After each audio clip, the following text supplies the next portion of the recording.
LDC LGS പരീക്ഷയ്ക്ക് ഗുണപ്രദമാകുന്ന രീതിയിൽ ഒപ്പം കേരള PSC നടത്തുന്ന മറ്റു പരീക്ഷകൾക്ക് ഗുണപ്രദമാകുന്ന രീതിയിൽ 50ഓളം പ്രീവിയസ് ആയിട്ട് ചോദിച്ചിരിക്കുന്ന പരീക്ഷ പേപ്പറിലെ ചോദ്യവും അതിൻ്റെ ഫൈനൽ ആൻസർ കീ പ്രകാരമുള്ള ഉത്തരങ്ങളുമാണ് ഇവിടെ നമ്മളൊന്ന് പരിചയപ്പെടാനായിട്ട് പോകുന്നത്. നമുക്ക് പരിചയപ്പെടാം. 50ാമത്തെ ചോദ്യം ആദ്യമായിട്ട്, ഇന്ത്യയിലെ ആദ്യ കടലാസ് രഹിത ഹൈക്കോടതി ഏതെന്നാണ് 50ാമത്തെ ചോദ്യം. ഇന്ത്യയിലെ ആദ്യത്തെ കടലാസ് രഹിത ഹൈക്കോടതി ഏത്? ഉത്തരമായിട്ട് വരുന്നത് കേരള ഹൈക്കോടതിയാണ്. ഇന്ത്യയിലെ ആദ്യത്തെ കടലാസ് രഹിത ഹൈക്കോടതി 1956 നവംബർ 1 രൂപീകരിച്ച നമ്മുടെ കേരള ഹൈക്കോടതിയാണ്. നമുക്കറിയാം എറണാകുളമാണ് കേരള ഹൈക്കോടതിയുടെ ആസ്ഥാനം. ഉരുളക്കിഴങ്ങ് തിന്നുന്നവർ അല്ലെങ്കിൽ പൊട്ടറ്റോ ഈറ്റേഴ്സ് എന്ന ചിത്രം വരച്ചത് ആരാണ്? നമ്മൾ പരിചയപ്പെടുന്ന 49ാമത്തെ ചോദ്യം, ഉരുളക്കിഴങ്ങ് തിന്നുന്നവർ പൊട്ടറ്റോ ഈറ്റേഴ്സ് എന്ന ചിത്രം വരച്ചത് ആര്? ഇവിടെ നമ്മൾ ഉത്തരമായിട്ട് വരേണ്ടത് ഓപ്ഷൻ ഡി ആണ്, വിൻസെന്റ് വാൻ ഗോഗ് ആണ്. വിൻസെന്റ് വാൻ ഗോഗ് ഡച്ച് ചിത്രകാരനാണ്. അദ്ദേഹത്തിൻ്റെ പ്രസിദ്ധമായിട്ടുള്ള ചിത്രമാണ് ഉരുളക്കിഴങ്ങ് തിന്നുന്നവർ അല്ലെങ്കിൽ പൊട്ടറ്റോ ഈറ്റേഴ്സ്. ഒളിമ്പിക്സിൽ ആദ്യമായിട്ട് മെഡൽ നേടിയ ഇന്ത്യൻ വനിതയാരെന്നാണ് അടുത്ത ചോദ്യം. 48ാമത്തെ ചോദ്യം, ഒളിമ്പിക്സിൽ ആദ്യമായിട്ട് മെഡൽ നേടിയ ഇന്ത്യൻ വനിതയാര്? ഇവിടെ നമ്മൾ ഉത്തരമായിട്ട് വരേണ്ടത് ഓപ്ഷൻ ഡി, കർണം മല്ലേശ്വരിയാണ് ഉത്തരമായിട്ട് വരേണ്ടത്. 2000 സിഡ്നി ഒളിമ്പിക്സിൽ 69 കിലോഗ്രാം ഭാരോദ്വഹന വിഭാഗത്തിൽ വെങ്കല മെഡലാണ് ആര് നേടുന്നത്? കർണം മല്ലേശ്വരി നേടുന്നത്. ഇതിലൂടെ ഒളിമ്പിക്സിൽ മെഡൽ നേടുന്ന ആദ്യ ഇന്ത്യൻ വനിത എന്ന ചരിത്ര നേട്ടം ആർക്ക് സ്വന്തമാകുന്നു?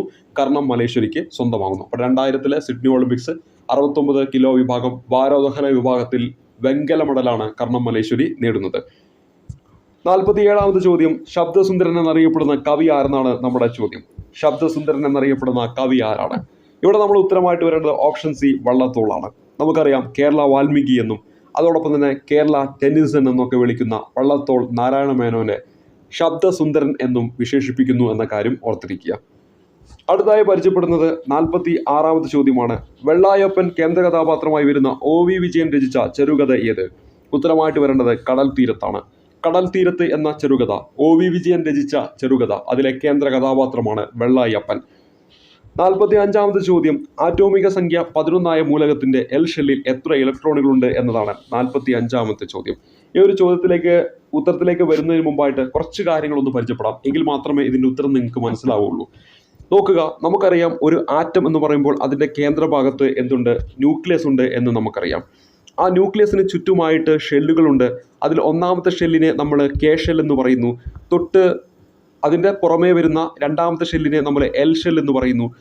അതിന് പുറമേ വരുന്ന മൂന്നാമത്തെ ഷെല്ലിനെ നമുക്ക് M ഷെൽ എന്ന് പറയുന്നു. അതിനുശേഷം N ഉണ്ട്, O ഉണ്ട്. അപ്പോൾ ഇവിടെ നമുക്ക് നോക്കാം, ഓരോ ഷെല്ലിലും എത്ര ഇലക്ട്രോണുകൾ ഉണ്ടെന്ന് കണ്ടുപിടിക്കാനായിട്ട് നമുക്ക് ഉപയോഗിക്കുന്ന ഒരു ഇക്വേഷനാണ് 2n² എന്ന് പറയുന്ന ഇക്വേഷൻ. K എന്ന് പറയുന്ന ഈ ഒരു ഷെല്ല് ഒന്നാമത്തെ ഷെല്ലാണ്. അപ്പോൾ ഏറ്റവും ഉള്ളിൽ നിന്നുള്ള ഷെല്ലുകൾ ആണ് നമ്മൾ 1, 2, 3 ഇങ്ങനെ നമ്പർ കൊടുക്കുന്നത്. അതിൽ ഒന്നാമത്തെ ഷെല്ല് എന്ന് പറയുന്നത് ഏറ്റവും ഉള്ളിലുള്ള K ഷെല്ലാണ്. ഏറ്റവും ഉള്ളിലുള്ള K ഷെല്ലാണ് എന്തെന്ന് പറയുന്നത്? ഒന്നാമത്തെ ഷെല്ല് എന്ന് പറയുന്നത്. അപ്പോൾ ഈ K ഷെല്ലിൽ എത്ര ഇലക്ട്രോണുകൾ ഉണ്ട് എന്ന് കണ്ടുപിടിക്കാൻ, മാക്സിമം എത്ര ഇലക്ട്രോണുകളാണ് K ഷെല്ലിൽ ഉൾക്കൊള്ളുക എന്ന് കണ്ടുപിടിക്കാൻ Kൻ്റെ നമ്പർ എത്രയാണ്? 1 എന്നാണ് ഞാൻ പറഞ്ഞത്. ആ 1 എന്ന് പറയുന്ന ഈ 2n² ആ ഒരു ഭാഗത്ത് കൊണ്ടുപോയിട്ട് സബ്സ്റ്റിറ്റ്യൂട്ട് ചെയ്യുക. അപ്പോൾ നമുക്കിവിടെ നോക്കുക, 2 × 1². അപ്പോൾ നമുക്കവിടെ എന്ത് കിട്ടി? 2 എന്ന് കിട്ടി. അപ്പോൾ K ഷെല്ലിലുള്ള ടോട്ടൽ ഇലക്ട്രോണുകളുടെ എണ്ണം നമുക്കിപ്പോൾ എത്ര കിട്ടി? 2 എന്ന് കിട്ടി. അപ്പോൾ K ഷെല്ലിൽ ടോട്ടൽ എത്ര ഇലക്ട്രോണുകൾ പറ്റും? 2 ഇലക്ട്രോണുകൾ പറ്റും. L എന്ന് പറയുന്നത് രണ്ടാമത്തെ ഷെല്ലാണല്ലോ. അപ്പോൾ നോക്കുക, 2 × 2². ഈ ഒരു ഇക്വേഷനിലേക്ക് കൊടുക്കുമ്പോൾ 2 × 2² നമുക്കവിടെ 8 എന്ന് കിട്ടി. M എന്ന് പറയുന്നത് മൂന്നാമത്തെ ഷെല്ലാണല്ലോ. അപ്പോൾ 2 × 3² നമുക്കവിടെ 18 എന്ന് കിട്ടി. അപ്പോൾ ഇത്തരത്തിൽ നമുക്ക് ഇനി വരുന്ന ഷെല്ലുകളുടെ എണ്ണം കണ്ടുപിടിക്കാൻ ഈ Nൻ്റെ സ്ഥാനത്ത് ആ ഷെല്ലിൻ്റെ നമ്പർ കൊടുത്താൽ മതി. നമുക്കിപ്പോൾ ഈ ഒരു ചോദ്യത്തിന് ഈ 3 ഷെല്ലുകൾ മാത്രം മതി. നോക്കുക, നമ്മുടെ ഈ ഒരു ഷെല്ലിൻ്റെ ആറ്റോമിക നമ്പർ ഇവിടെ തന്നിരിക്കുന്നത് 11 എന്നാണ്. അതായത് ഈ ഒരു ആറ്റത്തിൻ്റെ ആറ്റോമിക നമ്പർ തന്നിരിക്കുന്നത് 11 എന്നാണ്. നമുക്കറിയാം 11 ആറ്റോമിക് നമ്പറായിട്ട് വരുന്ന ആറ്റം ഏതാണ്? സോഡിയം ആണല്ലോ. അപ്പോൾ ഇവിടെ നമുക്ക് അതിൻ്റെ ഒന്നും ആവശ്യമില്ല. ഇവിടെ നോക്കുക, 11 ആറ്റോമിക് നമ്പർ. അപ്പോൾ ഇവിടെ ഓർത്തിരിക്കേണ്ടത് അതിലെ പ്രോട്ടോണുകളുടെ എണ്ണം 11, ഇലക്ട്രോണുകളുടെ എണ്ണവും 11. അപ്പോൾ നമുക്ക് ഈ ഇലക്ട്രോണുകളുടെ എണ്ണമാണ് ആവശ്യമായിട്ടുള്ളത്. കാരണം L ഷെല്ലിൽ എത്ര ഇലക്ട്രോണുകൾ ഉണ്ടെന്നാണ് ചോദിച്ചിരിക്കുന്നത്. അപ്പോൾ ഇവിടെ നമുക്ക് ഇലക്ട്രോൺ വിന്യാസം എഴുതാം. അതിൽ K എന്ന് പറയുന്ന ഷെല്ലിൽ 2 ഇലക്ട്രോൺ കൊള്ളും. അപ്പോൾ ആദ്യം നമ്മൾ ഇലക്ട്രോൺ പോയിട്ട് എവിടെയാണ് കൂടിച്ചേരുക? ഈ പറയുന്ന ഏറ്റവും ഉള്ളിലത്തെ ഷെല്ലാണ്, അതായത് ഒന്നാമത്തെ ഷെല്ലിലാണ്. അപ്പോൾ ഒന്നാമത്തെ ഷെല്ലിൽ 2 ഇലക്ട്രോണാണ് മാക്സിമം പറ്റുക. അപ്പോൾ അവിടെ 2 ചേർന്നു. ഇനി അടുത്ത അതിൻ്റെ തൊട്ട് പുറമേ വരുന്ന തൊട്ട് പുറമേ വരുന്നത് എൽ എന്ന് പറയുന്ന രണ്ടാമത്തെ ഷെല്ലാണ്. അതിൽ മാക്സിമം 8 വരും. അപ്പോൾ അതിലേക്ക് 8 ചേർന്നു. ഇനി അതിന് പുറമേ ആയിട്ട് വരുന്നത് എം എന്ന് പറയുന്ന ഷെല്ലാണ്. ഇപ്പോൾ നോക്കുക, ടോട്ടൽ ഇവിടെ 8ഉം 2ഉം കൂട്ടിയാൽ 10 ആയി. ഇനി ഒന്നും കൂടെയാണ് ബാക്കിയുള്ളത്. കാരണം ടോട്ടൽ 11 അതിൽ ഇനി ഒരെണ്ണം ബാക്കിയുണ്ട്. അത് എം എന്ന് പറയുന്ന ഷെല്ലിൽ പോയിട്ട് ചേരുന്നു. അപ്പോൾ ഇവിടെ ഇലക്ട്രോൺ വിന്യാസം എന്ന് പറയുന്നത് ആറ്റോമിക് സംഖ്യ 11 ഈ മൂലകത്തിന്റെ ഇലക്ട്രോൺ വിന്യാസം 2, 8, 1. നമ്മളോട് ചോദിച്ചിരിക്കുന്നത് എൽ ഷെല്ലിൽ എത്ര ഇലക്ട്രോൺ ഉണ്ടെന്നാണ്. കെ ഷെല്ലിൽ 2 ഇലക്ട്രോൺ, എൽ ഷെല്ലിൽ 8 ഇലക്ട്രോൺ, എം ഷെല്ലിൽ 1 ഇലക്ട്രോൺ. നമ്മളോട് ചോദിച്ചത് എൽ ഷെല്ലാണ്. അപ്പോൾ എൽ ഷെല്ലിൽ എത്ര ഇലക്ട്രോൺ ഉണ്ട്? 8 ഇലക്ട്രോൺ ആണ് ഉള്ളത്. ഓപ്ഷൻ സി ആണ് നമ്മുടെ ഉത്തരമായിട്ട് വരിക. അപ്പോൾ ഈ ഒരു രീതിയിലാണ് ഇത്തരത്തിലുള്ള ചോദ്യങ്ങൾ നമ്മൾ ഉത്തരത്തിലേക്ക് എത്തേണ്ടത്. ഇവിടെ ഇപ്പോൾ ഈ ഒരു പരീക്ഷയ്ക്ക് ഈ പറയുന്ന 11 എന്ന് പറയുന്ന ആറ്റോമിക് സംഖ്യയാണ് തന്നത്. വേറൊരു പരീക്ഷയ്ക്ക് ചിലപ്പോൾ വേറെ മൂലകം നമുക്ക് തരാം, വ്യത്യസ്തമായിട്ടുള്ള ആറ്റോമിക് സംഖ്യ തരാം. അപ്പോൾ ആ ഒരു സമയത്ത് നമ്മൾ അതിൻ്റെ ഉത്തരത്തിലേക്ക് എത്തേണ്ടത് ഈ ഒരു രീതിയിലൂടെയാണ് എത്തേണ്ടതെന്നാണ് മനസ്സിലാക്കി വെക്കേണ്ടത്. ഇനി അടുത്ത നമുക്ക് നോക്കാം, ന്യൂക്ലിയർ റിയാക്ടറുകളിൽ ഉപയോഗിക്കുന്ന ഇന്ധനം ഏത് എന്നാണ് 44ാമത്തെ ചോദ്യമായിട്ട് ചോദിച്ചിരിക്കുന്നത്. 44ാമത്തെ ചോദ്യം എന്താണ്?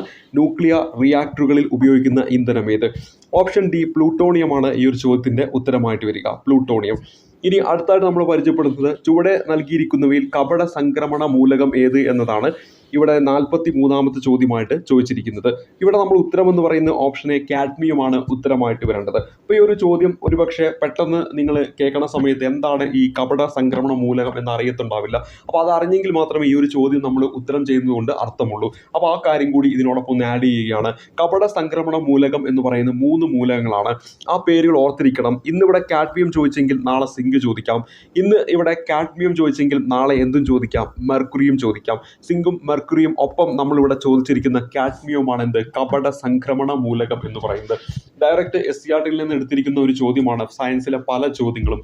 അതുകൊണ്ട് തന്നെ SCERT ടെക്സ്റ്റ് ബുക്കുകൾക്ക് വളരെ പ്രാധാന്യമുണ്ട്. 5 മുതൽ 10ാം ക്ലാസ് വരെയുള്ള SCERT ടെക്സ്റ്റ് ബുക്ക്. അപ്പോൾ ഇവിടെ നമ്മൾ പരിചയപ്പെട്ടിരിക്കുന്നത് എന്താണ്?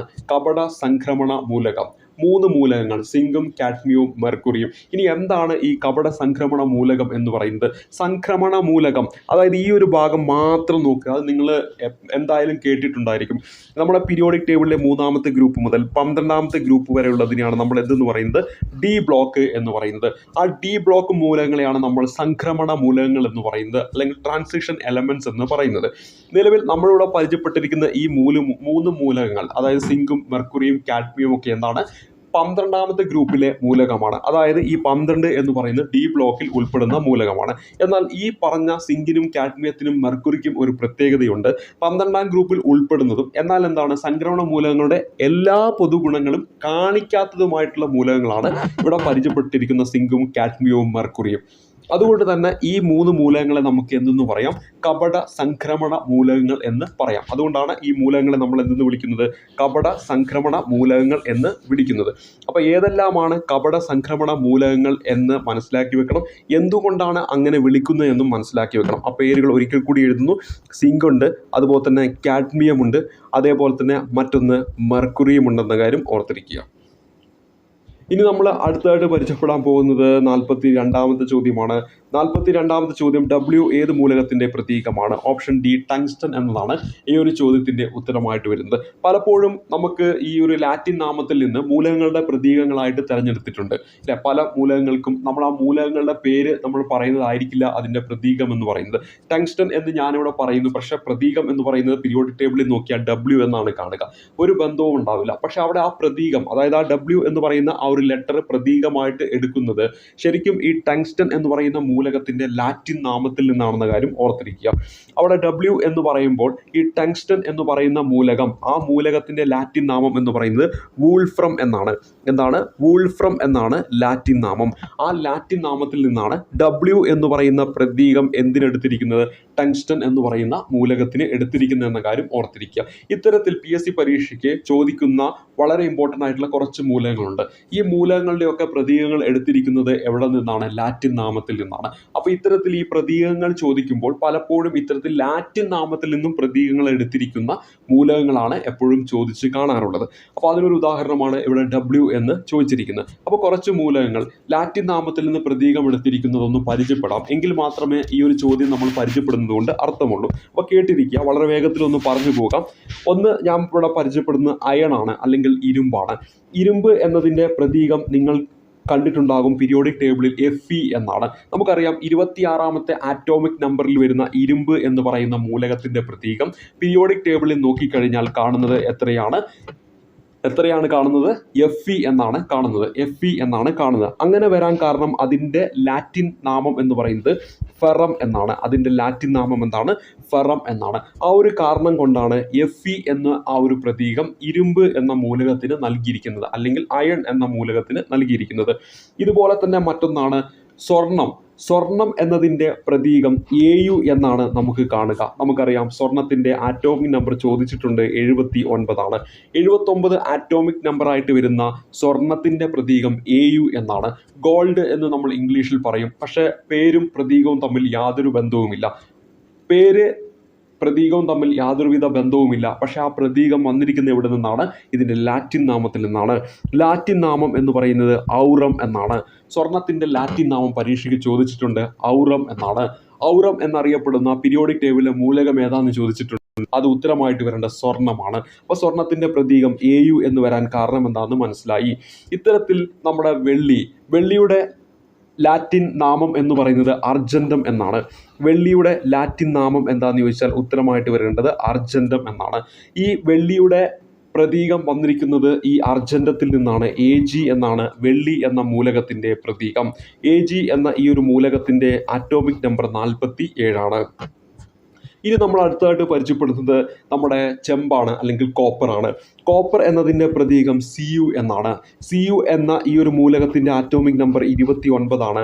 അതോടൊപ്പം തന്നെ കുപ്ര ഇതിൻ്റെ ഒരു ലാറ്റിൻ നാമം എന്ന കാര്യം ഓർക്കുക. ഇതിൽ നിന്നാണ് പ്രതീകം എടുത്തിരിക്കുന്നത്. ഇതേപോലെ തന്നെ അടുത്തതായിട്ട് അറിഞ്ഞിരിക്കേണ്ടത് PSC പരീക്ഷയിൽ ചോദിക്കുന്നതാണ് ആൻറ്റിമണി എന്ന് പറയുന്ന മൂലകം. ആൻറ്റിമണി എന്ന് പറയുന്ന മൂലകത്തിൻ്റെ പ്രതീകം നോക്കിയാൽ Sp എന്നാണ്. പരസ്പരം യാതൊരുവിധ ബന്ധവും Sp-യും ആൻറ്റിമണിയും തമ്മിൽ ഇല്ല. എന്നാൽ എന്താണ് Sp എന്ന് പറഞ്ഞാൽ ഇതിൻ്റെ ലാറ്റിൻ നാമം എന്ന് പറയുന്നത് സ്റ്റിബിയമാണ്. ഇതിൻ്റെ ലാറ്റിൻ നാമം എന്താണ്? സ്റ്റിബിയമാണെന്ന കാര്യം ഓർക്കുക. അപ്പോൾ Sp എന്നത് എവിടെ നിന്നാണ് വരുന്നത്? സ്റ്റിബിയത്തിൽ നിന്നാണ് വരുന്നത്. ആൻറ്റിമണിയുടെ പ്രതീകം ചോദിച്ചാൽ Sb എന്നാണ്. ഈ ആൻറ്റിമണിയുടെ ആറ്റോമിക് നമ്പർ എത്രയാണ്? 51 ആണെന്ന കാര്യം ഓർത്തിരിക്കുക. ഇനി ഇതുപോലെ തന്നെ മറ്റൊരു മൂലകം മെർക്കുറിയാണ്. എത്രയോ തവണ PSC പരീക്ഷയിൽ ചോദിച്ചിരിക്കുന്ന ഒന്നാണ് മെർക്കുറി. മെർക്കുറിയുടെ പ്രതീകം എന്ന് പറയുന്നത് Hg ആണ്. Hg എന്ന് എടുത്തിരിക്കുന്നത് ലാറ്റിൻ നാമമായ ഹൈഡ്രാർജിയത്തിൽ നിന്നാണെന്ന കാര്യം ഓർത്തിരിക്കുക. അപ്പോൾ എവിടെ നിന്നാണ് എടുത്തിരിക്കുന്നത്? ഹൈഡ്രാർജിയത്തിൽ നിന്നാണ് ഈ Hg എന്ന് പറയുന്ന ഈ ഒരു പ്രതീകം എടുത്തിരിക്കുന്നത്. മെർക്കുറിയുടെ ആറ്റോമിക് നമ്പർ 80 ആണെന്ന കാര്യം കൂടി ഒന്ന് ഓർത്തിരിക്കുക.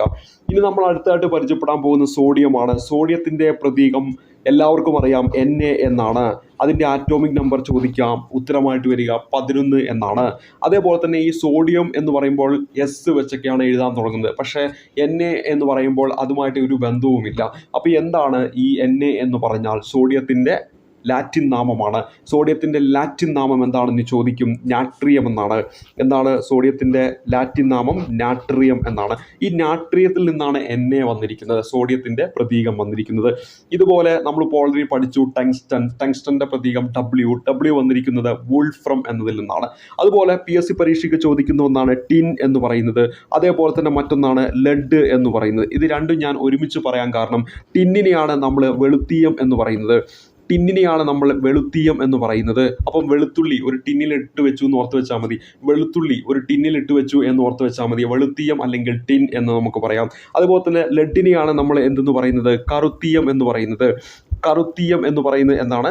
ലെഡ് ആണ്. അപ്പോൾ ലെഡ് എന്താണ്? കറുത്തീയമാണ്. ടിന്ന് എന്ന് പറയുന്നത് എന്താണ്? വെളുത്തീയമാണ്. ഇവിടെ ഈ പറഞ്ഞ ടിന്നിൻ്റെ പ്രതീകം എന്ന് പറയുന്നത് Sn എന്നാണ്. ടിന്നിൻ്റെ പ്രതീകം എന്ന് പറയുന്നത് Sn എന്നാണ്. ഈ Sn എന്ന് പറയുന്ന ഈ ഒരു പ്രതീകം വരുന്നത് ഇതിൻ്റെ ലാറ്റിൻ നാമത്തിൽ നിന്നാണ്. ലാറ്റിൻ നാമം സ്റ്റാനം എന്നാണ് ഇതിൻ്റെ ലാറ്റിൻ നാമം എന്ന കാര്യം ഓർത്തിരിക്കുക. സ്റ്റാനം എന്നാണ് ഇതിൻ്റെ ലാറ്റിൻ നാമം. അതേപോലെ തന്നെ ലെഡ് എന്ന് പറഞ്ഞാൽ കറുത്തീയം എന്നതിൻ്റെ അല്ലെങ്കിൽ ലെഡിൻ്റെ പ്രതീകം Pb എന്നാണ്. Pb എന്ന് പറഞ്ഞാൽ പ്ലംബം എന്നാണ്. പ്ലംബം എന്നാണ് Pb എന്ന ആ ഒരു ലാറ്റിൻ നാമത്തിൽ നിന്നാണ്, അതായത് ലാറ്റിൻ നാമമായ പ്ലംബത്തിൽ നിന്നാണ് Pb എന്ന പ്രതീകം ലഭിക്കുന്നത്. ഇതുപോലെ അവസാനമായിട്ട് പരിചയപ്പെടുന്നത് പൊട്ടാസ്യമാണ്. പൊട്ടാസ്യത്തിൻ്റെ പ്രതീകം K ആണ്. K എന്ന് പറയുന്നത് എന്താണ് കാലിയം എന്ന് പറയുന്ന ലാറ്റിൻ നാമത്തിൽ നിന്നാണ് ആറ്റോമിക് നമ്പർ 19 വരുന്ന പൊട്ടാസ്യത്തിൻ്റെ പ്രതീകം വന്നിരിക്കുന്നത്. അപ്പോൾ ഇവിടെ നമ്മൾ വളരെ ഇമ്പോർട്ടൻ്റ് ആയിട്ടുള്ള കുറച്ച് മൂലകങ്ങൾ, അവയുടെ പ്രതീകങ്ങൾ നമ്മൾ പരിചയപ്പെട്ടു. ഇത്തരത്തിൽ പ്രതീകങ്ങൾ എന്ന് പറയുന്ന മേഖലയിൽ നിന്ന് ചോദ്യം വരുമ്പോൾ പലപ്പോഴും ഈ ഒരു മേഖലയിൽ നിന്നാണ്, അതായത് ലാറ്റിൻ നാമത്തിൽ നിന്ന് പ്രതീകം ലഭിച്ചിരിക്കുന്ന മൂലകങ്ങളാണ് പലപ്പോഴും പരീക്ഷയ്ക്ക് എന്താണ് ചോദ്യമായിട്ട് വരാറുള്ളത്. അപ്പോൾ ഈ കാര്യങ്ങളൊന്ന് പഠിച്ചു വെക്കുക, വളരെ ഇമ്പോർട്ടൻ്റ് ആണ്. വരാൻ പോകുന്ന ഏതൊരു പരീക്ഷയിലും ആവർത്തിച്ച് വരാവുന്ന ഒരു മേഖലയാണ്. അതായത് ഇതിനു മുമ്പ് നടന്ന ഈ 2021 ശേഷം കേരള PSC നടത്തിയ പല പരീക്ഷാ പേപ്പറിലും ആവർത്തിച്ച് ഈ പറഞ്ഞ നമ്മൾ ഇത്രയും നേരം പരിചയപ്പെട്ട മൂലകങ്ങളിൽ ഏതെങ്കിലും ഒന്ന് ചോദ്യമായി വന്നിട്ടുണ്ട്. നിർബന്ധമായിട്ടും പഠിക്കുക. ലാറ്റിൻ നാമവും പഠിച്ചു വെക്കണം, മൂലകങ്ങളുടെ പ്രതീകവും പഠിച്ചു വെക്കണം, ചില മൂലകങ്ങളുടെ ആറ്റോമിക് നമ്പറും പഠിച്ചു വെക്കണം. പ്രത്യേകിച്ച് ഗോൾഡിൻ്റെ ഒക്കെ ആറ്റോമിക് നമ്പർ 79 ചോദിച്ചിട്ടുണ്ട്. ടങ്സ്റ്റൺ ഓർത്തിരിക്കണം 74 അതുപോലെ തന്നെ മെർക്കുറിയുടെ ചോദിച്ചിട്ടുണ്ട് 80 അപ്പോൾ അത്തരത്തിൽ വളരെ ഇമ്പോർട്ടൻ്റ് ആയിട്ടുള്ള കുറച്ച് മൂലകങ്ങളുടെ ആറ്റോമിക് നമ്പറൊക്കെ ഒന്ന് പഠിച്ചു വെക്കുക. ഈ ഒരു ചോദ്യവുമായി ബന്ധപ്പെട്ട് വളരെ ഇമ്പോർട്ടൻ്റ് ആയിട്ടുള്ള ഇത്രയും കാര്യങ്ങളാണ് നമ്മളിവിടെ പരിചയപ്പെടുത്തിയത്. ഇനി അടുത്തായിട്ട് നമ്മൾ പരിചയപ്പെടുന്നത് 41ാമത്തെ ചോദ്യമാണ്. 41ാമത്തെ ചോദ്യം, ശ്രീഹരിക്കോട്ടയിൽ നിന്നും SSLV D2 വിക്ഷേപിച്ച് ഭ്രമണപഥത്തിൽ എത്തിച്ച ഉപഗ്രഹങ്ങളിൽ മലയാളികൾ ഉൾപ്പെടെയുള്ള വിദ്യാർത്ഥിനികൾ തയ്യാറാക്കിയ ഉപഗ്രഹം ഏത് എന്നതാണ് നമ്മുടെ 41ാമത്തെ ചോദ്യം. ഉത്തരമായിട്ട് വരേണ്ടത് ഓപ്ഷൻ ബി ആണ്, ആസാദിസാറ്റ് 2 ആണ്. ശ്രീഹരിക്കോട്ടയിൽ നിന്നും SSLV D2 വിക്ഷേപിച്ച് ഭ്രമണപഥത്തിൽ എത്തിച്ച ഉപഗ്രഹങ്ങളിൽ മലയാളികൾ ഉൾപ്പെടെയുള്ള വിദ്യാർത്ഥിനികൾ തയ്യാറാക്കിയ ഉപഗ്രഹം ഏതെന്നാണ് നമ്മുടെ ചോദ്യം. 41ാമത്തെ ചോദ്യം. ഉത്തരമായിട്ട് വരേണ്ടത് ആസാദിസാറ്റ് 2 എന്നതാണ് ഈ ഒരു ചോദ്യത്തിൻ്റെ ഉത്തരമായിട്ട് വരേണ്ടത്. 2023 ഫെബ്രുവരി 10 SSLV D2 വിക്ഷേപിക്കുന്നത്.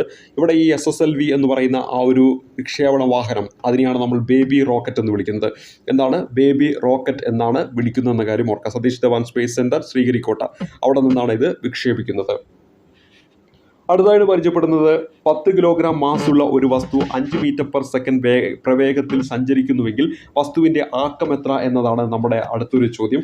അപ്പോൾ ഇവിടെ ഈ ഒരു ചോദ്യത്തിലേക്ക് പോകും മുമ്പ് നമുക്ക് ഇതിൻ്റെ ഇക്വേഷൻ ഒന്ന് അറിഞ്ഞിരിക്കണം. ഇവിടെ ആക്കമാണ് ചോദിച്ചിരിക്കുന്നത്. ആക്കം കണ്ടുപിടിക്കാനുള്ള സൂത്രവാക്യം P എന്ന് പറയുന്ന ലെറ്ററിനാൽ ആക്കത്തെ നമ്മൾ റെപ്രസെൻ്റ് ചെയ്യുമ്പോൾ P എന്ന് പറയുന്നത് തന്നിരിക്കുന്ന വസ്തുവിൻ്റെ മാസ് ഇൻറ്റ് ആ ഒരു വസ്തു സഞ്ചരിച്ച പ്രവേഗം. ഇത് ചെയ്ത് കഴിഞ്ഞാൽ നമുക്ക് എന്ത് കിട്ടും? ആക്കം കിട്ടും. ഇവിടെ ഓൾറെഡി നമ്മുടെ ചോദ്യത്തിൽ മാസ് തന്നിട്ടുണ്ട്, 10 എന്ന് നമുക്ക് തന്നിട്ടുണ്ട്, കിലോഗ്രാമിലാണ് തന്നിരിക്കുന്നത്. അതുകൊണ്ട് യാതൊരു വിധത്തിലുള്ള മാറ്റവും വരുത്തണ്ട. പ്രവേഗം നമുക്കിവിടെ മീറ്റർ/സെക്കൻഡിലും തന്നിട്ടുണ്ട്. അതുകൊണ്ട് തന്നെ യാതൊരു വിധത്തിലുള്ള മാറ്റവും അവിടെ വരുത്തേണ്ട. രണ്ടും എന്താണ് SI യൂണിറ്റിൽ തന്നെയാണ്. 10 × 5 ചെയ്താൽ നമുക്ക് ലഭിക്കുന്നു 50 കിലോഗ്രാം മീറ്റർ/സെക്കൻഡ് ആണ് ഉത്തരമായിട്ട് വരേണ്ടത്. ഓപ്ഷൻ ഡി ആണ് നമ്മുടെ ഉത്തരമായിട്ട് വരിക. ഇവിടെ നമുക്ക് അറിഞ്ഞിരിക്കേണ്ടത് പ്രധാനമായിട്ടും എന്താണ്? ഈ ഒരു ഇക്വേഷനാണ്. ഇതേ ചോദ്യം വീണ്ടും ഇതേപോലെ ചോദിക്കണമെന്നില്ല. ഈ പറയുന്ന വാല്യൂ ഒക്കെ മാറ്റിയിട്ടായിരിക്കും ചോദ്യങ്ങൾ വരിക. അപ്പോൾ അവിടെ നമുക്ക് അറിഞ്ഞിരിക്കേണ്ട ഇക്വേഷൻ ഓർത്തിരിക്കുക. ആക്കം എന്ന് പറഞ്ഞാൽ P, അത് എന്ന് പറഞ്ഞാൽ മാസ് ഇൻറ്റു വെലോസിറ്റി അല്ലെങ്കിൽ പ്രവേഗമാണെന്ന കാര്യം ഓർത്തിരിക്കുക. അപ്പോൾ ഈ ഒരു ഇക്വേഷനാണ് ഈ ഒരു ചോദ്യത്തിൽ ഏറ്റവും ഇമ്പോർട്ടൻ്റ് ആയിട്ട് അറിഞ്ഞിരിക്കേണ്ടത്. അപ്പോൾ നമ്മുടെ ഈ ഒരു ചോദ്യത്തിൻ്റെ ഉത്തരം എന്ന് പറയുന്നത് ഓപ്ഷൻ ഡി ആണ്. അപ്പോൾ ഈ ഒരു ചോദ്യം നമ്മൾ പരിചയപ്പെട്ടു. ഓപ്ഷൻ ഡി ആണ് നമ്മുടെ ഉത്തരമായിട്ട് വരിക. ഇനി അടുത്ത ചോദ്യം 39ാമത്തെ ചോദ്യം, ഫോക്കസ് ദൂരം 20 സെൻറ്റിമീറ്റർ ഉള്ള കോൺവെക്സ് ലെൻസിൻ്റെ വക്രത ആരം എത്ര എന്നാണ് നമ്മുടെ ഈ ഒരു ചോദ്യം ചോദിച്ചിരിക്കുന്നത്. ഇവിടെ ഈ ഒരു ചോദ്യത്തിന് PSC നൽകിയിരിക്കുന്ന ഉത്തരം 40 സെൻറ്റിമീറ്റർ എന്നാണ്. ഫോക്കസ് ദൂരം 20 സെൻറ്റിമീറ്റർ ഉള്ള കോൺവെക്സ് ലെൻസിൻ്റെ വക്രത ആരം എത്ര എന്നാണ് ചോദിച്ചിരിക്കുന്നത്. ഇവിടെ ഈ ഒരു ചോദ്യത്തിന് PSC നൽകിയിരിക്കുന്ന ഉത്തരം എത്രയാണ്? 40 സെൻറ്റിമീറ്റർ എന്നാണ്. അതായത് ഇവിടെ ഒരു ദർപ്പണത്തിൻ്റെ കേസിൽ നമ്മൾ പഠിക്കാറുള്ളതാണ്. ദർപ്പണത്തിൻ്റെ കേസിൽ F എന്ന് പറഞ്ഞിട്ടുണ്ടെങ്കിൽ R/2 ആണ് എന്ന് നമ്മൾ പഠിച്ചിട്ടുണ്ട്. F എന്ന് പറഞ്ഞാൽ ഫോക്കസ് ദൂരമാണ്, R എന്ന് പറഞ്ഞാൽ വക്രത ആരമാണ്. അപ്പോൾ ഫോക്കസ് ദൂരം എന്ന് പറഞ്ഞാൽ വക്രത ആരത്തിൻ്റെ പകുതിയാണെന്ന് പഠിച്ചിട്ടുണ്ട്. അപ്പോൾ ഈ ഒരു റിലേഷൻ ഉപയോഗിച്ചുകൊണ്ട് ഈ ഒരു ഇക്വേഷനിലേക്ക് PSC എത്തിയിരിക്കുന്നു. F എന്ന് പറയുന്നത് ഇവിടെ നോക്കുക 20 സെൻറ്റിമീറ്റർ ആണ് ഫോക്കസ് ദൂരം. അപ്പോൾ Fൻ്റെ സ്ഥാനത്ത് ഞാൻ കൊടുക്കുന്നത് 20 എന്നാണ്. That is equal to R/2 എന്നാണ്. നമുക്ക് ആറിൻ്റെ വാല്യൂ അല്ലെങ്കിൽ വക്രത ആരമാണ് കണ്ടുപിടിക്കേണ്ടത്. ഇത് ഇങ്ങോട്ട് ഗുണിച്ച് കഴിഞ്ഞാൽ 20 × 2 നമുക്ക് അവിടെ 40 എന്ന് കിട്ടുന്നു. ഓപ്ഷൻ എ ആണ് നമ്മുടെ ഉത്തരമായിട്ട് വരിക. ഇപ്പോൾ ഇവിടെ നമ്മൾ ഈ ഒരു ചോദ്യത്തിൻ്റെ ഉത്തരം എന്താണ്? ഓപ്ഷൻ എ ആണ്. ഇവിടെ നമ്മൾ ഉപയോഗിച്ചിരിക്കുന്ന റിലേഷൻ എന്താണ്? F is equal to R/2 എന്ന് പറയുന്ന റിലേഷനാണ് നമ്മളിവിടെ ഉപയോഗിച്ചിരിക്കുന്നത് എന്ന കാര്യം ഓർത്തിരിക്കുക. അപ്പോൾ നമ്മൾ ഇനി അടുത്തായിട്ട് പരിചയപ്പെടുന്നത് 38ാമത്തെ ചോദ്യമാണ്. 38ാമത്തെ ചോദ്യം എന്ന് പറയുന്നത് അൾട്രാവയലറ്റ് രശ്മികളുമായി ബന്ധപ്പെട്ട ശരിയായ പ്രസ്താവനകൾ ഏത് എന്നതാണ് 38ാമത്തെ ചോദ്യം. ഇവിടെ ഒന്നാമത്തെ പ്രസ്താവന തരംഗദൈർഘ്യം 400 നാനോമീറ്റർ മുതൽ 700 നാനോമീറ്റർ വരെയാണ്. തെറ്റായിട്ടുള്ള ഒരു സ്റ്റേറ്റ്മെൻ്റ് ആണ്. നമുക്കറിയാം 400 നാനോമീറ്റർ മുതൽ 700 നാനോമീറ്റർ എന്ന് പറയുന്നത് ദൃശ്യപ്രകാശത്തിൻ്റെ തരംഗദൈർഘ്യമാണ്. ഇവിടെ ഈ പറയുന്ന ദൃശ്യപ്രകാശത്തെക്കാളൊക്കെ തരംഗദൈർഘ്യം കുറഞ്ഞ കിരണമാണ് നമ്മൾ ഈ പറയുന്ന അൾട്രാവയലറ്റ് കിരണം എന്ന് പറയുന്നത്. ഇനി രണ്ടാമത്തെ സ്റ്റേറ്റ്മെൻറ്റ് നോക്കൂ. മനുഷ്യ ശരീരത്തിൽ ശരീരത്തിൽ മെലാനിൻ ഉൽപ്പാദിപ്പിക്കാൻ കാരണമാകുന്നു എന്നാണ് പറയുന്നത്. അതും തെറ്റാണ്. നമ്മുടെ മനുഷ്യ ശരീരത്തിൽ വിറ്റാമിൻ ഡി ഉൽപ്പാദിപ്പിക്കാൻ കാരണമാകുന്ന പ്രകാശകിരണം ചോദിച്ചാൽ അത് അൾട്രാവയലറ്റ് കിരണങ്ങളാണ്. അപ്പോൾ അവിടെ അങ്ങനെയായിരുന്നു വരേണ്ടിയിരുന്നത്. അപ്പോൾ രണ്ട് സ്റ്റേറ്റ്മെൻറ്റും തെറ്റാണ്. 1ഉം 2ഉം തെറ്റാണ്. ഇനി നോക്കുക, ഇവിടെ നമുക്ക് 1 തെറ്റാണെന്ന് മനസ്സിലായി. അപ്പോൾ എ എന്ന് പറയുന്ന ഓപ്ഷനും ബി എന്ന് പറയുന്ന ഓപ്ഷനും വരത്തില്ല. 2 തെറ്റാണെന്ന് മനസ്സിലായി. സി എന്ന് പറയുന്ന ഓപ്ഷനും വരത്തില്ല. അങ്ങനെയാണെങ്കിൽ ഡി ആണ് നമ്മുടെ ഉത്തരമായിട്ട് വരേണ്ടത്. ഓപ്ഷൻ ഡി ആണ് നമ്മുടെ ഉത്തരമായിട്ട് വരേണ്ടത്. അപ്പോൾ ഇവിടെ നോക്കുക, ക്യാൻസർ സെല്ലുകളെ നശിപ്പിക്കാൻ ഉപയോഗിക്കുന്നു. അപ്പോൾ ഈ അൾട്രാവയലറ്റ് രശ്മികൾ ക്യാൻസർ സെല്ലുകളെ നശിപ്പിക്കാൻ ഉപയോഗിക്കുന്നു. അതുപോലെ തന്നെ ജലം ശുദ്ധീകരിക്കാൻ എന്താണ് ഉപയോഗിക്കുന്നു. അപ്പോൾ ഇവിടെ നമ്മൾ പരിചയപ്പെട്ട എന്താണ്, ജലം ശുദ്ധീകരിക്കാൻ ഉപയോഗിക്കുന്നു. അപ്പോൾ രണ്ട് ഈ പറയുന്ന അൾട്രാവയലറ്റ് രശ്മികളുമായി ബന്ധപ്പെട്ട അതിൻ്റെ ആപ്ലിക്കേഷൻസ് ആണ് നമ്മളിവിടെ പരിചയപ്പെട്ടത്. ക്യാൻസർ സെല്ലുകളെ നശിപ്പിക്കാൻ ഉപയോഗിക്കുന്നു, ജലം ശുദ്ധീകരിക്കാൻ ഉപയോഗിക്കുന്നു. അൾട്രാവയലറ്റ് രശ്മികളുമായി ബന്ധപ്പെട്ട ശരിയായ പ്രസ്താവനകളാണ് തന്നിരിക്കുന്ന 3ഉം 4ഉം. അപ്പോൾ 3ൽ എന്താണ്, ക്യാൻസർ സെല്ലുകളെ നശിപ്പിക്കാൻ ഉപയോഗിക്കുന്നു. 4ൽ എന്താണ്, ജലം ശുദ്ധീകരിക്കാൻ ഉപയോഗിക്കുന്നു. അതേസമയത്ത് മനുഷ്യ ശരീരത്തിൽ മെലാനിൻ ഉൽപ്പാദിപ്പിക്കാൻ കാരണമാകുന്നു, തെറ്റാണ്. മനുഷ്യ ശരീരത്തിൽ വിറ്റാമിൻ ഡി ഉൽപ്പാദിപ്പിക്കുന്ന കാരണമാകുന്ന പ്രകാശകിരണം ചോദിച്ചാൽ അൾട്രാവയലറ്റ് കിരണങ്ങൾ നമുക്ക് പറയാൻ പറ്റും. അതേപോലെ തന്നെ തരംഗദൈർഘ്യം 400 നാനോമീറ്ററിനേക്കാൾ കുറവാണ് എന്ന് പറയുന്നത് അൾട്രാവയലറ്റ് കിരണങ്ങളുടെ തരംഗദൈർഘ്യം എന്ന കാര്യം ഓർത്തിരിക്കുക. ഇനി നമ്മൾ അടുത്തായിട്ട് പരിചയപ്പെടുന്നത് ജനിതക പശ എന്നറിയപ്പെടുന്ന എൻസൈം ഏത്. ഇതൊക്കെ ഡയറക്റ്റ് SCRT പോയിന്റുകളാണ് നമ്മളിവിടെ ചർച്ച ചെയ്തുകൊണ്ടിരിക്കുന്നത്. ജനിതക പശ എന്നറിയപ്പെടുന്ന എൻസൈം ഏതെന്നാണ് നമ്മുടെ ചോദ്യം. വീണ്ടും ഈ ചോദ്യങ്ങൾ എന്താണ് റിപ്പീറ്റ് ആയിട്ട് ചോദിക്കാം. ഉത്തരമായിട്ട് വരേണ്ടത് ഓപ്ഷൻ സി ആണ്, ലിഗേസ് എന്നാണ് ഈ ഒരു ചോദ്യത്തിൻ്റെ ഉത്തരമായിട്ട് വരേണ്ടത്. അപ്പോൾ ഇവിടെ പരിചയപ്പെട്ട് 37ാമത്തെ ചോദ്യം, ജനിതക പശ എന്നറിയപ്പെടുന്നത് ഏതാണെന്ന് ചോദിച്ചാൽ ഉത്തരമായിട്ട് വരേണ്ടത് ഓപ്ഷൻ സി ആണ്, ലിഗേസ് ആണ്. ഇനി അടുത്ത ചോദ്യം എന്ന് പറയുന്നത് താഴെ പറയുന്നവയിൽ ജീവിതശൈലി രോഗം അല്ലാത്തത്. താഴെ പറയുന്നവയിൽ ജീവിതശൈലി രോഗം അല്ലാത്തത്. ഇവിടെ നമ്മൾ ഉത്തരം എന്ന് പറയുന്നത് തൊണ്ടമുള്ളാണ്. ഏതാണ് ഇവിടെ നമ്മൾ ഉത്തരമായിട്ട് വരേണ്ടത്? ഓപ്ഷൻ എ ആണ് നമ്മൾ ഉത്തരമായിട്ട് വരേണ്ടത്. തൊണ്ടമുള്ളാണ് ഈ ഒരു ഉത്തരമായിട്ട് വരേണ്ടത്. തൊണ്ടമുള്ള് എന്ന് പറഞ്ഞാൽ ഡിഫ്തീരിയ. ഡിഫ്തീരിയയ്ക്ക് കാരണം ബാക്ടീരിയ രോഗമാണ്. നമ്മൾ പഠിച്ചിരുന്നു ഡിഫ്തീരിയ എന്ന് പറയുന്നതും ബാക്ടീരിയ എന്ന് പറയുന്നതും അവസാനിക്കുന്ന യായിലാണ്. ആ ഒരു രീതിയിൽ നമുക്കൊന്ന് കണക്ട് ചെയ്ത് വെക്കാം. അപ്പോൾ ഇവിടെ നമ്മൾ പരിചയപ്പെട്ടു തൊണ്ടമുള്ള് അല്ലെങ്കിൽ ഡിഫ്തീരിയ, അതിന് കാരണമാകുന്ന എന്താണെന്ന് വെച്ചാൽ ബാക്ടീരിയ ആണെന്ന കാര്യം ഓർത്തിരിക്കുക. ഇപ്പോൾ ഇവിടെ ജീവിതശൈലി രോഗങ്ങളായിട്ട് കൊടുത്തിരിക്കുന്ന ഫാറ്റി ലിവർ, ഹൃദയാഘാതം, അമിത രക്തസമ്മർദ്ദം എന്നിവയെല്ലാം എന്താണ്, നമ്മുടെ വ്യായാമക്കുറവ് മൂലവും നമ്മുടെ മാനസിക സമ്മർദ്ദം മൂലവും മദ്യപാനം, പുകവലി, മയക്കുമരുന്നിൻ്റെ ദുരുപയോഗം തുടങ്ങിയ മോശം ശീലങ്ങൾ മൂലവും ഉണ്ടാകുന്നതാണ് ജീവിതശൈലി രോഗങ്ങൾ. അത്തരത്തിൽ ജീവിതശൈലി രോഗത്തിന് ഉദാഹരണമാണ് ഫാറ്റി ലിവർ. അത്തരത്തിൽ ജീവിതശൈലി രോഗത്തിന് ഉദാഹരണമാണ് ഹൃദയാഘാതം. അതുപോലെ തന്നെ അമിത രക്തസമ്മർദ്ദമൊക്കെ ജീവിതശൈലിയിൽ ഉണ്ടാകുന്ന നമ്മുടെ ശ്രദ്ധയില്ലായ്മ മൂലം നമ്മളിലേക്ക് ഉണ്ടാകുന്ന രോഗമാണ്. അതോടൊപ്പം തന്നെ SCRTയിൽ പറയുന്നതാണ് ക്യാൻസർ എന്ന് പറയുന്നത് എന്താണ്, ഒരു ജീവിതശൈലി രോഗങ്ങളുടെ പട്ടികയിലാണ് SCRTയിൽ ഉൾപ്പെടുത്തിയിരിക്കുന്നത്. അതുപോലെ നമ്മുടെ പൊണ്ണത്തടി, അതുപോലെ തന്നെ മറ്റൊന്നാണ് ആർത്രൈറ്റീസ്, അതിരോസ്ക്ലീറോസിസ്, അതുപോലെ തന്നെ അമിത രക്തസമ്മർദ്ദം, ഹൃദയാഘാതം, പക്ഷാഘാതം, ഫാറ്റി ലിവർ, പ്രമേഹം, ഇതൊക്കെ എന്താണ് ജീവിതശൈലി രോഗങ്ങൾക്ക് ഉദാഹരണമാണ്. കൃത്യമായിട്ട് SCRTയിൽ പറയുന്ന കാര്യങ്ങളാണ് ഞാനിവിടെ പരിചയപ്പെടുത്തിയത്.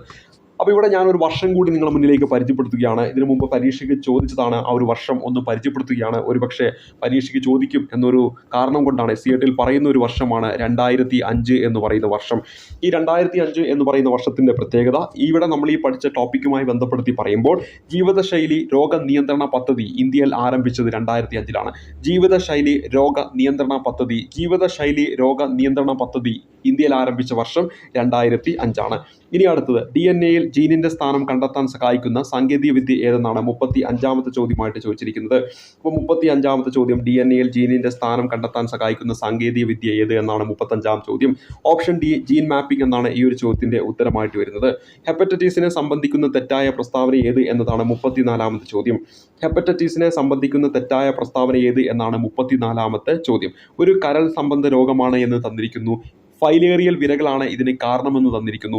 മലിനജലത്തിലൂടെ വ്യാപിക്കുന്നു എന്ന് തന്നിരിക്കുന്നു. രക്തത്തിലെ ബില്ലിറൂബിൻ്റെ അളവ് കൂടുന്നു എന്നും തന്നിരിക്കുന്നു. ഈ ഒരു ചോദ്യത്തിൻ്റെ ഉത്തരമെന്ന് പറയുന്നത് ഓപ്ഷൻ ബി ആണ്. ഫൈലേറിയൽ വിരകളാണ് ഇതിന് കാരണമെന്നതാണ് തന്നിരിക്കുന്ന ഈ ഒരു ഹെപ്പറ്റൈറ്റിസുമായിട്ട് ബന്ധപ്പെട്ടാത്ത പ്രസ്താവന എന്ന് പറയുന്നത്.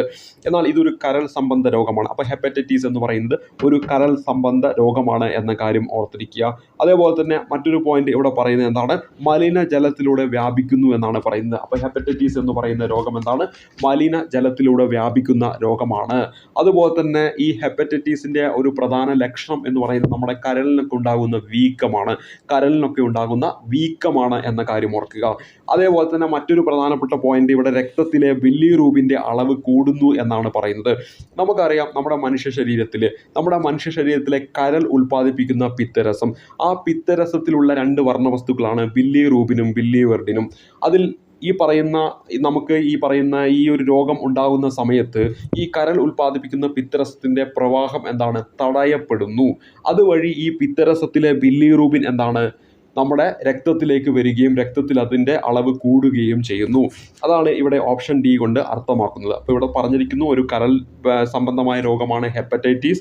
അതുപോലെ തന്നെ മലിനജലത്തിലൂടെയാണ് ഇത് വ്യാപിക്കുന്നത്. മലിന ആഹാരം, അതുപോലെ തന്നെ ജലം, അതോടൊപ്പം തന്നെ രോഗികളുടെ ഈ രക്തഘടകങ്ങളിലൂടെയും വിസർജ്യ വസ്തുക്കൾ വഴിയൊക്കെ എന്താണ് ഈ രോഗം നമ്മളിലേക്കൊക്കെ പകരാവുന്നതാണ്. അതുപോലെ തന്നെ എങ്ങനെയെല്ലാമാണോ HIV പകരുന്നത് അതേ സാഹചര്യങ്ങളിലൂടെ എന്താണ് ചിലയിനം ഹെപ്പറ്റൈറ്റിസ് രോഗങ്ങളും പകരുന്നുണ്ടെന്ന കാര്യം കൂടി ഒന്ന് ഓർത്തിരിക്കുക ഇതിനോടൊപ്പം. നമ്മളിവിടെ പറഞ്ഞു മലിനജലത്തിലൂടെ, അതോടൊപ്പം രക്തത്തിലെ ബിലിറൂബിൻ്റെ അളവ് കൂടുന്നു. അതേപോലെ തന്നെ ഒരു പോയിന്റും പറഞ്ഞു കരളിലുണ്ടാകുന്ന വീക്കമാണ് ഇതിൻ്റെ പ്രധാന ലക്ഷണം. മറ്റ് ലക്ഷണങ്ങൾ എന്ന് പറയുന്നത് എന്താണ് നമ്മുടെ ശ്ലേഷ്മ സ്ഥലത്തിലും അതുപോലെ തന്നെ നമ്മുടെ ഈ കണ്ണിൻ്റെ വെള്ളയിലും നഖത്തിലും ഒക്കെ എന്താണ് കടും മഞ്ഞ നിറമൊക്കെ നമുക്ക് കാണും. ഇതൊക്കെ ഒരു ഭാഗികമായിട്ടുള്ള ലക്ഷണങ്ങളാണ്. പുറമേ നിന്ന് നോക്കുമ്പോൾ കാണുന്ന ഈ ഒരു ലക്ഷണങ്ങളാണ് നമ്മൾ ഈ പറഞ്ഞ പോയിന്റുകളെല്ലാം തന്നെ. ഇനി നമ്മൾ അടുത്ത ചോദ്യം, ജീവമണ്ഡലത്തിന്റെ സംരക്ഷണം എന്നറിയപ്പെടുന്ന ആരെന്നാണ്? ഈ ഒരു ക്ലാസ് കാണുന്ന എല്ലാവർക്കും അറിയാം, ഓപ്ഷൻ ബി ആണ്, സസ്യങ്ങളാണ്. ജീവമണ്ഡലത്തിന്റെ സംരക്ഷകൻ എന്നറിയപ്പെടുന്ന ആരാണ്? നമ്മുടെ സസ്യങ്ങളാണെന്ന കാര്യം ഓർക്കുക. അതായത് ഭൂമിയിൽ ജീവൻ കാണപ്പെടുന്ന ഭാഗമാണ് ജീവമണ്ഡലം അല്ലെങ്കിൽ ബയോസ്ഫിയർ എന്ന് പറയുന്നത്. ആ ജീവമണ്ഡലത്തിന്റെ സംരക്ഷകനാണ് നമ്മുടെ സസ്യങ്ങൾ എന്ന കാര്യം ഓർത്തിരിക്കുക. ഇനി അടുത്തത്, താഴെ പറയുന്നവയിൽ O ഗ്രൂപ്പിനെ സംബന്ധിക്കുന്ന ശരിയായ വസ്തുത ഏത്? ഇവിടെ ഈ ഒരു ചോദ്യത്തിന്റെ ഉത്തരം എന്ന് പറയുന്നത് ഓപ്ഷൻ സി ആണ്. ആന്റിബോഡികളായ AB എന്നിവ കാണുന്നു. നമുക്കറിയാം ആന്റിജൻ A ഉണ്ട്, ആന്റിജൻ B ഉണ്ട്, ആന്റിബോഡി A ഉണ്ട്, ആന്റിബോഡി B ഉണ്ട്. ഒരു രക്തഗ്രൂപ്പിന് പേര് നൽകുന്നത് പ്രധാനമായിട്ടും അതിന്റെ ആന്റിജനിലൂടെയാണ്. A എന്ന് പറയുന്ന രക്തഗ്രൂപ്പിൽ A എന്ന് പറയുന്ന ആന്റിജൻ ഉണ്ട്, അതുകൊണ്ട് A എന്ന് പറയുന്ന പേര് നൽകി. B എന്ന് പറയുന്ന രക്തഗ്രൂപ്പിൽ B എന്ന് പറയുന്ന ആന്റിജൻ ഉണ്ട്, അതുകൊണ്ട് B എന്ന് പറയുന്ന പേര് നൽകി. AB രക്തഗ്രൂപ്പിൽ Aയും Bയും ആന്റിജനുകളുണ്ട്, അതുകൊണ്ട് AB എന്ന പേര് നൽകി. എന്നാൽ O എന്ന് പറയുന്ന രക്തഗ്രൂപ്പിൽ Aയും Bയും ആന്റിജനുകളില്ല, അതുകൊണ്ട് അതിന് O എന്ന പേര് നൽകുന്നു. അപ്പോൾ ഇവിടെ നോക്കുക, A എന്ന് പറയുന്ന രക്തഗ്രൂപ്പിൽ A എന്ന് പറയുന്ന ആന്റിജൻ ഉണ്ട്, അതിന് നേർ ഓപ്പോസിറ്റ് ആയിട്ട് വരുന്ന B എന്ന് പറയുന്ന ആന്റിബോഡി ആയിരിക്കും A എന്ന് പറയുന്ന രക്തഗ്രൂപ്പിലുള്ളത്. B എന്ന് പറയുന്ന രക്തഗ്രൂപ്പിൽ B എന്ന് പറയുന്ന ആന്റിജൻ ഉണ്ട്, അതിലുള്ള ആന്റിബോഡി ചോദിക്കുകയാണെങ്കിൽ A ആണ്. അതേ സമയത്ത് AB എന്ന് പറയുന്ന രക്തഗ്രൂപ്പിൽ Aയും Bയും ആന്റിജൻ ഉണ്ട്, പക്ഷേ അതിൽ ആന്റിബോഡി ഉണ്ടോ? ആന്റിബോഡി ഇല്ല. അപ്പോൾ പരീക്ഷയ്ക്ക് ചോദിക്കാം ആന്റിബോഡി ഇല്ലാത്ത രക്തഗ്രൂപ്പ് ഏത്? ഉത്തരമായിട്ട് വരേണ്ടത് AB ആണ്. അങ്ങനെയാണെങ്കിൽ A, B എന്നീ ആന്റിബോഡികൾ എവിടെയുണ്ട്? O എന്ന് പറയുന്ന രക്തഗ്രൂപ്പിലുണ്ട്. എന്നാൽ അവിടെ എന്തില്ല? ആന്റിജൻ ഇല്ല. അപ്പോൾ ആന്റിജൻ ഇല്ലാത്ത രക്തഗ്രൂപ്പ് ചോദിച്ചാൽ ഉത്തരമായിട്ട് വരേണ്ടത് O എന്ന് പറയുന്ന രക്തഗ്രൂപ്പാണ്. ഈ പോയിന്റും കൂടി ഈ ഒരു ചോദ്യത്തോടൊപ്പം ഒന്ന് ആഡ് ചെയ്ത് പഠിക്കുക. ഇനി നമ്മൾ അടുത്തായിട്ട് പരിചയപ്പെടുത്തുന്നത് ചുവടെ ചേർക്കുന്ന പ്രസ്താവന ശരിയേത്? ഈ 31ാമത്തെ ചോദ്യം ഫൈനൽ ആൻസർ കീയിൽ ഡിലീറ്റ് ആക്കിയ ചോദ്യമാണ്. ഈ ഒരു ചോദ്യം എന്താണ്? നമ്മുടെ 31ാമത്തെ ചോദ്യം ഫൈനൽ ആൻസർ കീയിൽ ഡിലീറ്റ് ആക്കിയിട്ടുള്ള ഒരു ചോദ്യമാണ്. ഇനി നമ്മൾ അടുത്തായിട്ട് പരിചയപ്പെടാൻ പോകുന്നത് 30ാമത്തെ ചോദ്യമാണ്. 30ാമത്തെ ചോദ്യത്തിലേക്ക് വരാം. 30ാമത്തെ ചോദ്യം ഇതാണ്, കേരള സംസ്ഥാന മനുഷ്യാവകാശ കമ്മീഷനുമായി ബന്ധപ്പെട്ട ശരിയായ പ്രസ്താവന ഏത്? ഇവിടെ കേരള സംസ്ഥാന മനുഷ്യാവകാശ കമ്മീഷന്റെ ആദ്യ ചെയർപേഴ്സൺ ജസ്റ്റിസ് MM പരീതുപിള്ളിയാണെന്ന് പറയുന്നു. അത് ശരിയായിട്ടുള്ള പ്രസ്താവനയാണ്. അപ്പോൾ ഇവിടെ തന്നിരിക്കുന്നതിൽ ഒന്നാമത്തെ പ്രസ്താവന ശരിയാണ്. കേരള സംസ്ഥാന മനുഷ്യാവകാശ കമ്മീഷൻ ഇപ്പോഴത്തെ ചെയർപേഴ്സൺ ജസ്റ്റിസ് ആന്റണി ഡൊമിനിക് ആണ്. തെറ്റാണ്. അതായത് നിലവിൽ ഈ ഒരു പരീക്ഷ നടക്കുന്ന സമയത്ത് ഇവിടെ അത് ശരിയായിരുന്നു, പക്ഷെ നിലവിൽ അദ്ദേഹമല്ല ഇതിന്റെ തലപ്പത്തുള്ളത്. അപ്പോൾ രണ്ടാമത്തത് നിലവിലെ ഈ ഒരു ദിവസപ്രകാരം എന്താണ്? തെറ്റാണ്. ഇനി ഡോക്ടർ S ബാലരാമൻ, അതുപോലെ ശ്രീ TK വിൽസൺ എന്നിവർ ആദ്യ മനുഷ്യാവകാശ കമ്മീഷനിലെ അംഗങ്ങളായിരുന്നു. അപ്പോൾ ആദ്യ മനുഷ്യാവകാശ കമ്മീഷന്റെ ചെയർപേഴ്സൺ ജസ്റ്റിസ് MM പരീതുപിള്ളിയാണ്. അതിൽ അംഗങ്ങളായിരുന്നു ഈ പറയുന്ന ഡോക്ടർ S ബലരാമൻ, അതുപോലെ തന്നെ ശ്രീ TK വിൽസൺ എന്നിവരെന്താണ് ആദ്യ മനുഷ്യാവകാശ കമ്മീഷനിലെ അംഗങ്ങളായിരുന്നു എന്ന് പറയുന്നതും ശരിയാണ്. അപ്പോൾ ഇവിടെ അന്ന് ഈ ഒരു പരീക്ഷ നടത്തിയപ്പോൾ അവിടെ ഉത്തരമായിട്ട് വന്നത് ഓപ്ഷൻ D ആണ്. പക്ഷേ നിലവിൽ ഇതിൻ്റെ ഉത്തരം എന്ന് പറയുന്നത് ഓപ്ഷൻ C ആയിരിക്കും വരിക. കാരണം രണ്ടാമത്തെ സ്റ്റേറ്റ്മെന്റ് നിലവിലെ ഈ ദിവസപ്രകാരം എന്താണ്? തെറ്റാണ്. അപ്പോൾ ഇവിടെ നമ്മുടെ ഉത്തരം ഈ ഒരു ദിവസപ്രകാരം നമുക്ക് ഏതെടുക്കാം? ഓപ്ഷൻ C എടുക്കാം. എന്നാൽ ഇവിടെ ഫൈനൽ ആൻസർ കീയിൽ ഉത്തരം എന്താണ്? ഓപ്ഷൻ D ആണ്, അന്ന് ഈ പരീക്ഷ നടന്ന ദിവസപ്രകാരം. ഇനി അടുത്ത ചോദ്യത്തിലേക്ക് വരാം. ചുവടെ ചേർക്കുന്നതിൽ ശരിയായ പ്രസ്താവന ഏത്? ഭൂമിക്കടിയിലെ ജലസമൃദ്ധമായ ഭാഗത്തിന്റെ മുകൾ പരപ്പാണ് ജലപീഠം എന്ന് നൽകിയിരിക്കുന്നു. ഇനി ഉപരിതല ജലം സംഭരിക്കപ്പെടുന്ന സ്വാഭാവിക ഇടങ്ങളാണ് തണ്ണീർത്തടങ്ങൾ എന്ന് നൽകിയിരിക്കുന്നു. 3 ജലപീഠത്തിന്റെ മുകൾ പരപ്പാണ് കിണറ്റിലെ ജലനിരപ്പ് എന്ന് തന്നിരിക്കുന്നു. ഇതൊക്കെ ഡയറക്റ്റ് SCERT ടെക്സ്റ്റ് ബുക്കിൽ നിന്ന് എടുത്തിരിക്കുന്ന ചോദ്യങ്ങളാണ് ഇവിടെ തന്നിരിക്കുന്നത്. അപ്പോൾ ഈ ഒരു ചോദ്യം കാണുമ്പോൾ ഇത് എവിടെ നിന്ന് എടുത്തിരിക്കുന്നു എന്നൊന്നും ചിന്തിക്കേണ്ട, ഇതൊക്കെ SCERT ടെക്സ്റ്റ് ബുക്കിൽ പറഞ്ഞു പോകുന്നതാണ്. അപ്പോൾ ഇവിടെ നമ്മളിവിടെ പരിചയപ്പെടുന്നത് 29ാമത്തെ ചോദ്യം 29ാമത്തെ ചോദ്യത്തിൽ എല്ലാം ശരിയാണ്. ഓപ്ഷൻ D ആണ് നമ്മുടെ ഉത്തരമായിട്ട് വരിക. അപ്പോൾ ഇവിടെ നോക്കുക, ചുവടെ ചേർക്കുന്നതിൽ ശരിയായ പ്രസ്താവന ഏത്? ഒന്നാമത് കൊടുത്തിരിക്കുന്നു ഭൂമിക്കടിയിലെ ജലസമൃദ്ധമായ ഭാഗത്തിന്റെ മുകൾ പരപ്പാണ് ജലപീഠം. അപ്പോൾ എന്താണ് ജലപീഠം? ഭൂമിക്കടിയിലെ ജലസമൃദ്ധമായ ഭാഗത്തിന്റെ മുകൾ പരപ്പാണ് ജലപീഠം. ഇനി ഉപരിതല ജലം സംഭരിക്കപ്പെടുന്ന സ്വാഭാവിക ഇടങ്ങളാണ് എന്തെന്ന് പറയുന്നത് തണ്ണീർത്തടങ്ങൾ എന്ന് പറയുന്നത്. ഉപരിതലത്തിലുള്ള ജലം അത് സംഭരിക്കപ്പെടുന്ന സ്വാഭാവിക ഇടങ്ങളാണ് തണ്ണീർത്തടങ്ങൾ. ഒപ്പം ജലപീഠത്തിന്റെ മുകൾ പരപ്പാണ് എന്ത് കിണറ്റിലെ ജലനിരപ്പ് എന്ന് പറയുന്നത്. അപ്പോൾ ഈ മൂന്നും എന്താണ് ശരിയായിട്ടുള്ള ഒരു സ്റ്റേറ്റ്മെന്റ് ആണ്. അപ്പോൾ ജലപീഠം എന്താണെന്ന് നമ്മൾ പഠിച്ചു, എന്താണ് ഭൂമിക്കടിയിലെ ജലസമൃദ്ധമായ ഭാഗത്തിന്റെ മുകൾ പരപ്പാണ്. ഈ ജലപീഠത്തിന്റെ മുകൾ പരപ്പാണ് എന്ത് കിണറ്റിലെ ജലനിരപ്പ് എന്ന് പറയുന്നത്. ഇനി ഉപരിതല ജലം സംഭരിക്കപ്പെടുന്ന സ്വാഭാവിക ഇടങ്ങളാണ് എന്തെന്ന് പറയുന്നത് തണ്ണീർത്തടങ്ങൾ എന്ന് പറയുന്നത്. അപ്പോൾ 29ാമത്തെ ചോദ്യം ഉത്തരമായിട്ട് വരേണ്ടത് ഓപ്ഷൻ ഡി ആണ്. എല്ലാം എന്താണ് ശരിയാണ്. ഇനി നമ്മൾ അടുത്ത ചോദ്യത്തിലേക്ക് വരാം. 28ാമത്തെ ചോദ്യമാണ്. ചുവടെ ചേർക്കുന്ന പ്രസ്താവനകൾ ശരിയേത്? ഹിമാചൽ പ്രദേശ്, മധ്യപ്രദേശ് എന്നിവയ്ക്ക് ഇരു സഭകളുള്ള നിയമനിർമ്മാണ സഭയാണുള്ളത്. ഉത്തർപ്രദേശ്, ആന്ധ്രാപ്രദേശ് എന്നിവയ്ക്ക് ഇരു സഭകളുള്ള നിയമനിർമ്മാണ സഭയാണുള്ളത്. അതേപോലെ തന്നെ മറ്റൊന്ന് കർണാടകം, ബീഹാർ എന്നിവയ്ക്ക് എന്താണ് ഇരു സഭകളുള്ള നിയമനിർമ്മാണ സഭകളാണുള്ളത് എന്നാണ് പറയുന്നത്. അപ്പോൾ ഇവിടെ എന്താണ് ഈ ഒരു ചോദ്യത്തിൽ നമ്മൾ ആദ്യം മനസ്സിലാക്കേണ്ടത് ഏതെല്ലാം സംസ്ഥാനങ്ങൾക്കാണ് നിലവിൽ ദ്വിമണ്ഡല സഭയുള്ളത് എന്നാണ് നമ്മൾ ആദ്യം മനസ്സിലാക്കേണ്ടത്. അപ്പോൾ നിലവിലെ 6 സംസ്ഥാനങ്ങൾക്ക് എന്താണ് ദ്വിമണ്ഡല സഭകളുണ്ട്. നമ്മൾ പഠിക്കാറുണ്ട് എം ഡിക്ക് 2 BA എന്ന് നമ്മൾ പഠിക്കാറുണ്ട്. എം ടിക്ക് 2 BA എന്ന് നമ്മൾ പഠിക്കാറുണ്ട്. ഇതിൽ എം എന്ന് പറയുന്നത് എന്താണ് മഹാരാഷ്ട്രയാണ്. അപ്പോൾ മഹാരാഷ്ട്ര എന്ന് പറയുന്ന സ്റ്റേറ്റിലേക്ക് പോയാൽ അവിടെ എന്താണ് ദ്വിമണ്ഡല നിയമ നിർമ്മാണ സഭയാണുള്ളത്. അതായത് ലെജിസ്ലേറ്റീവ് അസംബ്ലിയും ഉണ്ട്, ലെജിസ്ലേറ്റീവ് കൗൺസിലുമുണ്ട്. ഇനി ഈ ടി എന്ന് പറയുന്നത് നമ്മുടെ തെലങ്കാനയാണ്. അപ്പോൾ MT എന്നതിൽ M മഹാരാഷ്ട്രയാണ്, ടി എന്ന് പറയുന്നത് തെലങ്കാനയാണ്. ഇനി അതുപോലെ തന്നെ കെ എന്ന് പറയുന്നത് ഏതാണ് നമ്മുടെ കർണാടകയാണ്. കെ എന്ന് പറയുന്നത് കർണാടകയാണ്. യു എന്ന് പറയുന്നത് നമ്മുടെ ഉത്തർപ്രദേശാണ്. അപ്പോൾ MDQ എന്ന് കിട്ടി. നമ്മുടെ MDQ എന്ന് പറയില്ലേ, MDക്ക് 2 DA ഉണ്ട്, 2 BA ഉണ്ട്, MDക്ക് 2 BA ഉണ്ട്. അപ്പോൾ അതാണ് നമ്മുടെ കോഡ്. അതിൽ M എന്ന് പറഞ്ഞാൽ മഹാരാഷ്ട്ര, ടി എന്ന് പറയുന്നത് തെലങ്കാന, കെ എന്ന് പറഞ്ഞാൽ കർണാടക, യു എന്ന് പറയുന്ന ഉത്തർപ്രദേശാണ്. ഇനി ഇവിടെ നമുക്ക് 2 എന്ന് പറയുന്നതുകൊണ്ട് അർത്ഥമാക്കുന്നത് എന്താണ് ദ്വിമണ്ഡല സഭയുടെ ഒരു കോഡാണ് നമ്മളിവിടെ പഠിക്കുന്നതാണ് ആ 2 കൊണ്ട് അർത്ഥമാക്കുന്നത്. ഇനി ബി എന്ന് പറയുമ്പോൾ ഏതാണ് നമ്മുടെ ബീഹാറാണ്. ബീഹാർ എന്ന് പറയുന്ന നമ്മുടെ ആ ഒരു സ്റ്റേറ്റിലേക്ക് പോയാൽ അവിടെയും എന്താണ് ദ്വിമണ്ഡല നിയമനിർമ്മാണ സഭയാണ് കാണാൻ പറ്റുക. എ എന്ന് പറഞ്ഞാൽ നമ്മുടെ തെലങ്കാനയോടൊപ്പം ചേർന്ന് കിടക്കുന്ന ആന്ധ്രാപ്രദേശാണ്. അതുകൊണ്ട് നമ്മൾ ഓർത്തിരിക്കേണ്ട കോഡ് MDക്ക് 2 BA ഉണ്ട്, MTക്ക് 2 BA ഉണ്ട്. M മഹാരാഷ്ട്രയാണെന്ന് ഓർക്കുക. അതുപോലെ തന്നെ ടി എന്ന് പറയുന്നത് തെലങ്കാനയാണെന്ന് ഓർക്കുക. ഇനി കെ എന്ന് പറയുന്നത് കർണാടകയാണെന്ന് ഓർക്കുക. യു എന്ന് പറയുന്നത് ഉത്തർപ്രദേശാണെന്ന് നോക്കുക. അതേപോലെ തന്നെ 2 എന്നുകൊണ്ട് അർത്ഥമാക്കുന്നത് ദ്വിമണ്ഡല സഭ എന്നാണ്. ബി എന്ന് പറഞ്ഞാൽ ബീഹാറാണ്. എ എന്ന് പറഞ്ഞാൽ ആന്ധ്രയാണെന്ന് ഈ കാര്യങ്ങളൊന്ന് ഓർത്തിരിക്കുക. അപ്പോൾ MDക്ക് 2 എന്താണ് BA ഉണ്ട് എന്നാണ് ഈ ഒരു കോഡിലൂടെ നമ്മൾ പഠിച്ചു വെക്കേണ്ടത്. ദ്വിമണ്ഡല സഭ ഉള്ള സ്റ്റേറ്റുകളുടെ പേരുകളാണ്. അപ്പോൾ നോക്കുക, നമുക്കിനി സ്റ്റേറ്റ്മെൻറ്റിലേക്ക് വരാം. സ്റ്റേറ്റ്മെൻറ്റിലേക്ക് വരുമ്പോൾ ഏതെല്ലാം സ്റ്റേറ്റ്മെൻ്റ് ആണ് ശരിയെന്ന് നോക്കാം. ഒന്നാമത്തെ സ്റ്റേറ്റ്മെൻറ്റ് ഹിമാചൽ പ്രദേശ്, മധ്യപ്രദേശ് എന്നിവയ്ക്ക് ഇരു സഭകളുള്ള നിയമനിർമ്മാണ സഭയാണുള്ളത്. ഞാൻ ഈ പറഞ്ഞ ഹിമാചൽ പ്രദേശും മധ്യപ്രദേശും ഇപ്പോൾ പറഞ്ഞു നിങ്ങളുടെ മുന്നിൽ ഇല്ലല്ലോ. അപ്പോൾ ഒന്നാമത്തെ സ്റ്റേറ്റ്മെൻറ്റ് തെറ്റാണ്. ഉത്തർപ്രദേശ്, ആന്ധ്രാപ്രദേശ് എന്നിവയ്ക്ക് ഇരു സഭകളുള്ള നിയമനിർമ്മാണ സഭകളാണ് ഉള്ളത്. ഈ പറഞ്ഞിരിക്കുന്ന 2 പേരും ഞാനിപ്പോൾ പറഞ്ഞില്ലേ ആ കോഡിലൂടെ, അത് ശരിയാണ്.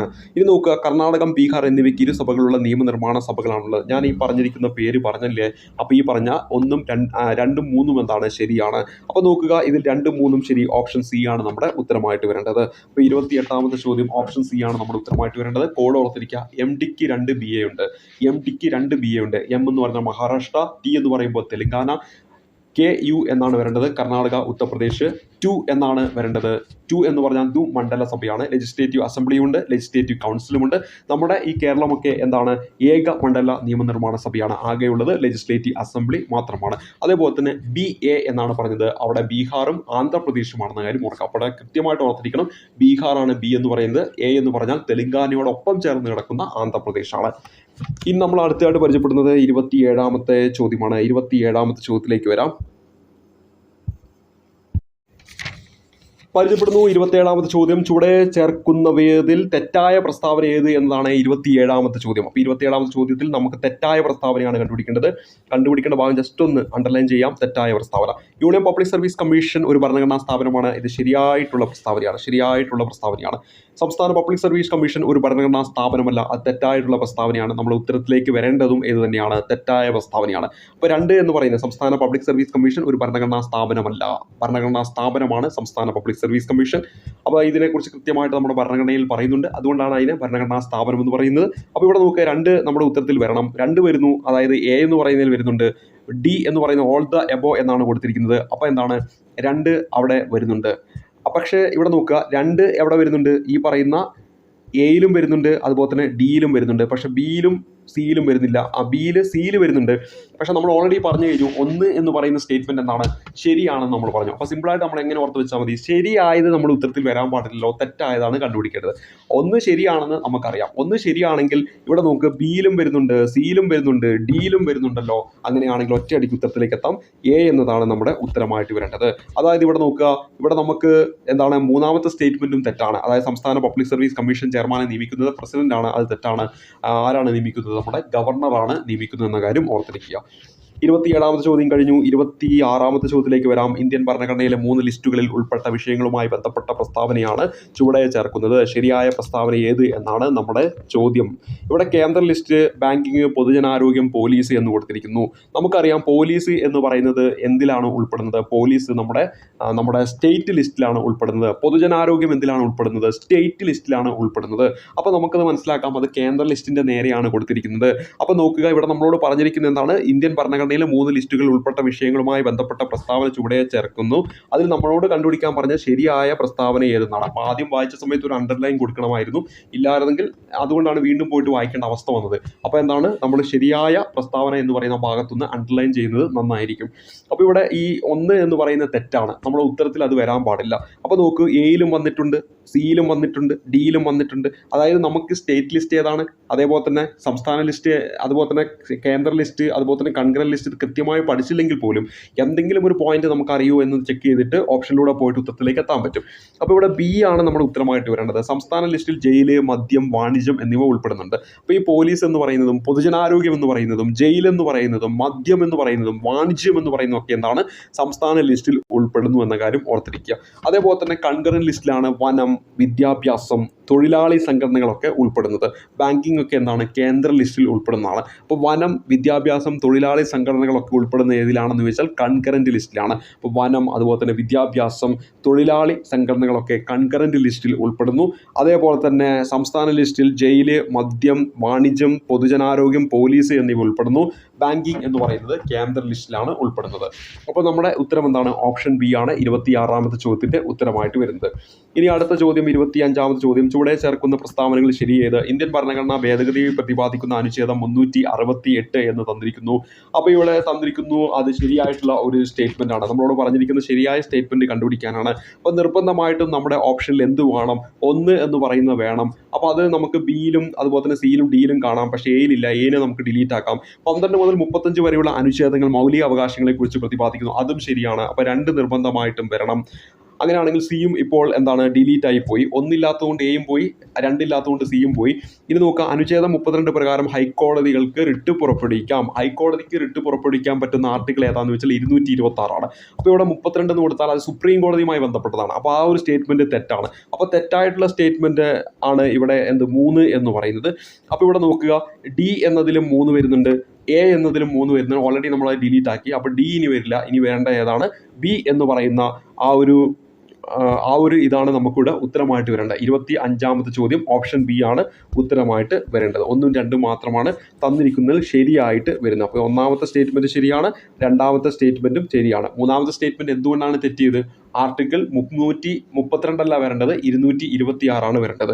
ആർട്ടിക്കിൾ 226 പ്രകാരമാണ് ഹൈക്കോടതിയിൽ എന്ത് പ്രഖ്യാപിക്കുന്നത്, റിട്ട് പുറപ്പെടുവിക്കുന്നത്. അതേസമയത്ത് സുപ്രീം കോടതി ആയിരുന്നെങ്കിൽ ഏതാണ്, ആർട്ടിക്കിൾ 32 ആണ് ഉത്തരമായിട്ട് വരേണ്ടത്. 24ാമത്തെ ചോദ്യം, ചുവടെ ചേർക്കുന്നതിൽ സ്വത്തവകാശവുമായി ബന്ധപ്പെട്ട ശരിയായ പ്രസ്താവന ഏത്? അപ്പോൾ നമ്മളോട് പറഞ്ഞിരിക്കുന്നത് സ്വത്തവകാശവുമായി ബന്ധപ്പെട്ട ശരിയായ പ്രസ്താവനയാണ് കണ്ടുപിടിക്കേണ്ടത്.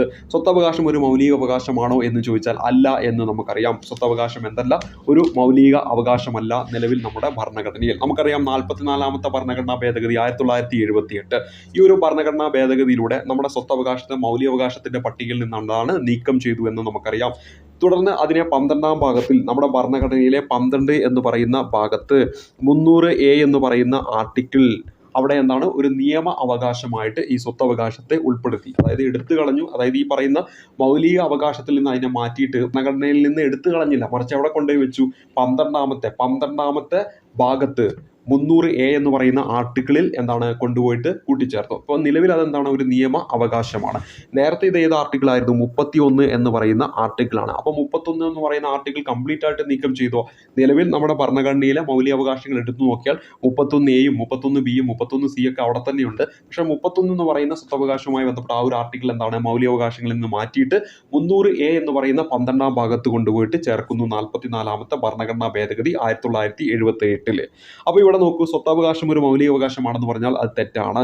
അങ്ങനെയാണെങ്കിൽ ഒന്ന് നിർബന്ധമായിട്ട് നമ്മുടെ ഉത്തരത്തിൽ വരാൻ പാടില്ല. ബി എന്ന് പറയുന്നതും ഡി എന്ന് പറയുന്ന ഓപ്ഷൻ നമുക്ക് ഡിലീറ്റ് ആക്കാം. ഇനി 2ഓ 3ഓ ആണ് ഉത്തരത്തിൽ വരാനുള്ളത്. 2 എന്താണ്, സ്വത്തവകാശം ഒരു നിയമവകാശമാണ്. ശരിയാണ്. സ്വത്തവകാശം മൗലികാവകാശവും നിയമവകാശവുമാണ്. സ്വത്തവകാശം മൗലികാവകാശവും നിയമാവകാശവുമാണ്.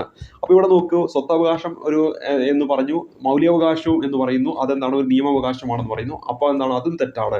അപ്പോൾ ഇവിടെ തന്നിരിക്കുന്നതിൽ എന്താണ്, 2 മാത്രമാണ് ശരി.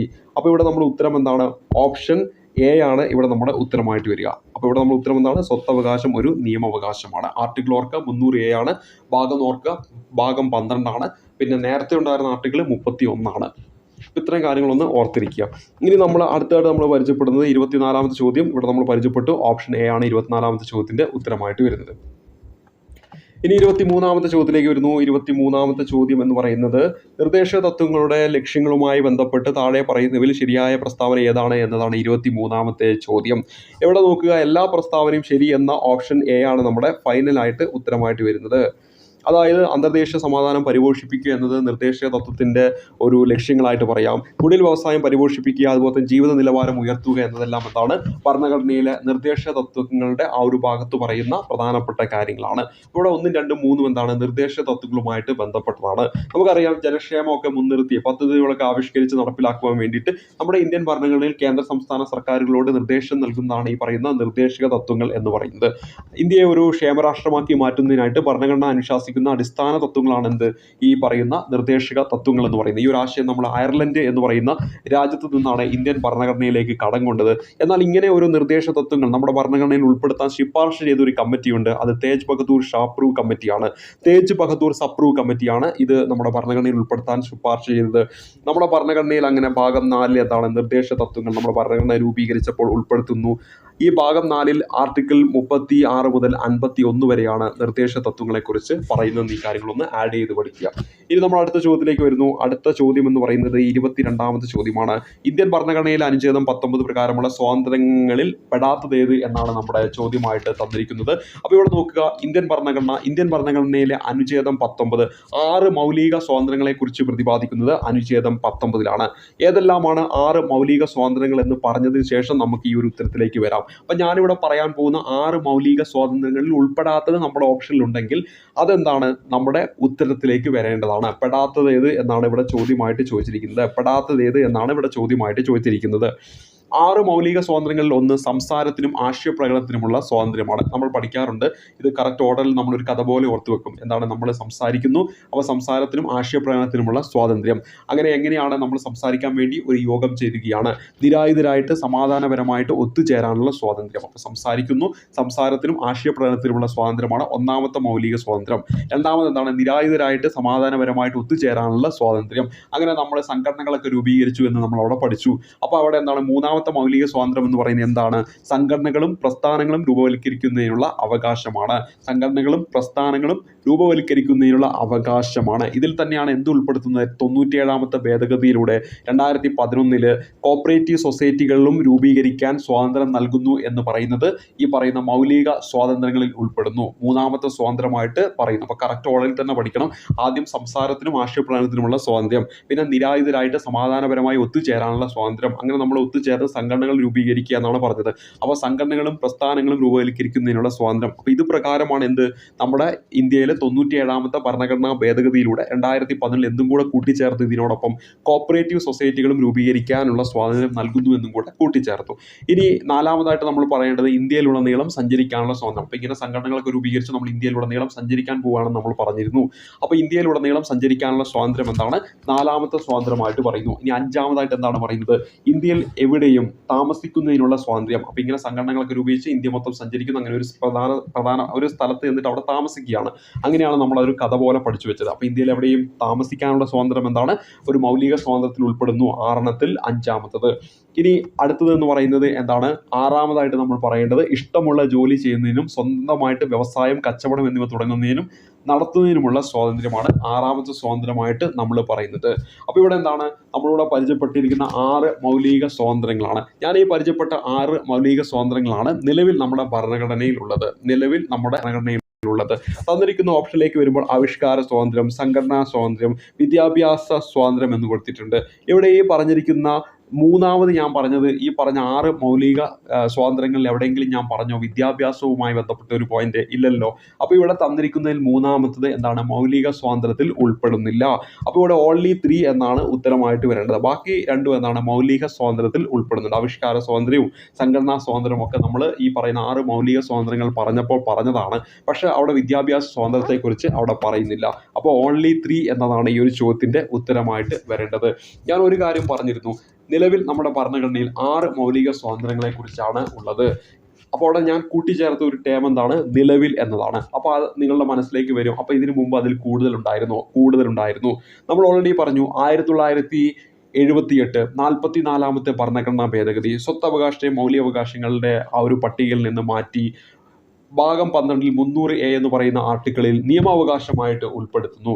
അതോടൊപ്പം തന്നെ ഈ മൗലിക സ്വാതന്ത്ര്യങ്ങൾ എന്ന് പറയുന്ന ഭാഗത്ത് ശരിക്കും ഈ 5-നും 6-നും ഇടയിലായിട്ട് എന്ത് വരുന്നുണ്ട്?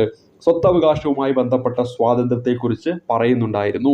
പക്ഷേ ഈ പറയുന്ന മൗലികാവകാശത്തിൽ നിന്നും സ്വത്തവകാശത്തെ മാറ്റിയതോടുകൂടി 44-ാമത്തെ ഭേദഗതി വന്നപ്പോൾ ഈ മൗലിക സ്വാതന്ത്ര്യങ്ങളിൽ നിന്ന് സ്വത്തവകാശവുമായി ബന്ധപ്പെട്ട 19(I) F എന്ന് പറയുന്ന ആ ഒരു ഭാഗത്തെയും എന്താണ് എടുത്തു മാറ്റിയിട്ടുണ്ടെന്ന കാര്യം കൂടി ഒന്ന് ഓർത്തിരിക്കുക. അതുകൊണ്ട് നിലവിൽ എത്രയേ ഉള്ളൂ? നിലവിലാകെ 6 മൗലിക സ്വാതന്ത്ര്യങ്ങളേ ഉള്ളൂ. അതാണ് നമ്മളൊരു കഥ പോലെ പഠിച്ചു വെച്ചത്.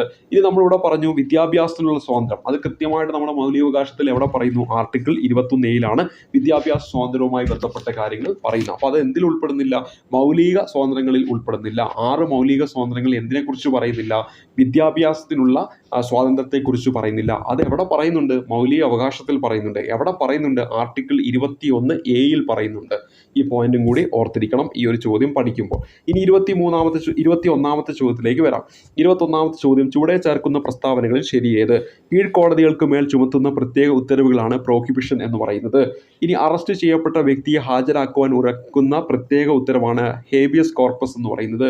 ഒരു ഉദ്യോഗസ്ഥന് മേൽ ചുമത്തുന്ന പ്രത്യേക ഉത്തരവാണ് മാൻഡമസ് എന്ന് പറയുന്നത്. തന്നിരിക്കുന്ന 3 സ്റ്റേറ്റ്മെന്റും എന്താണ്? ശരിയാണ്.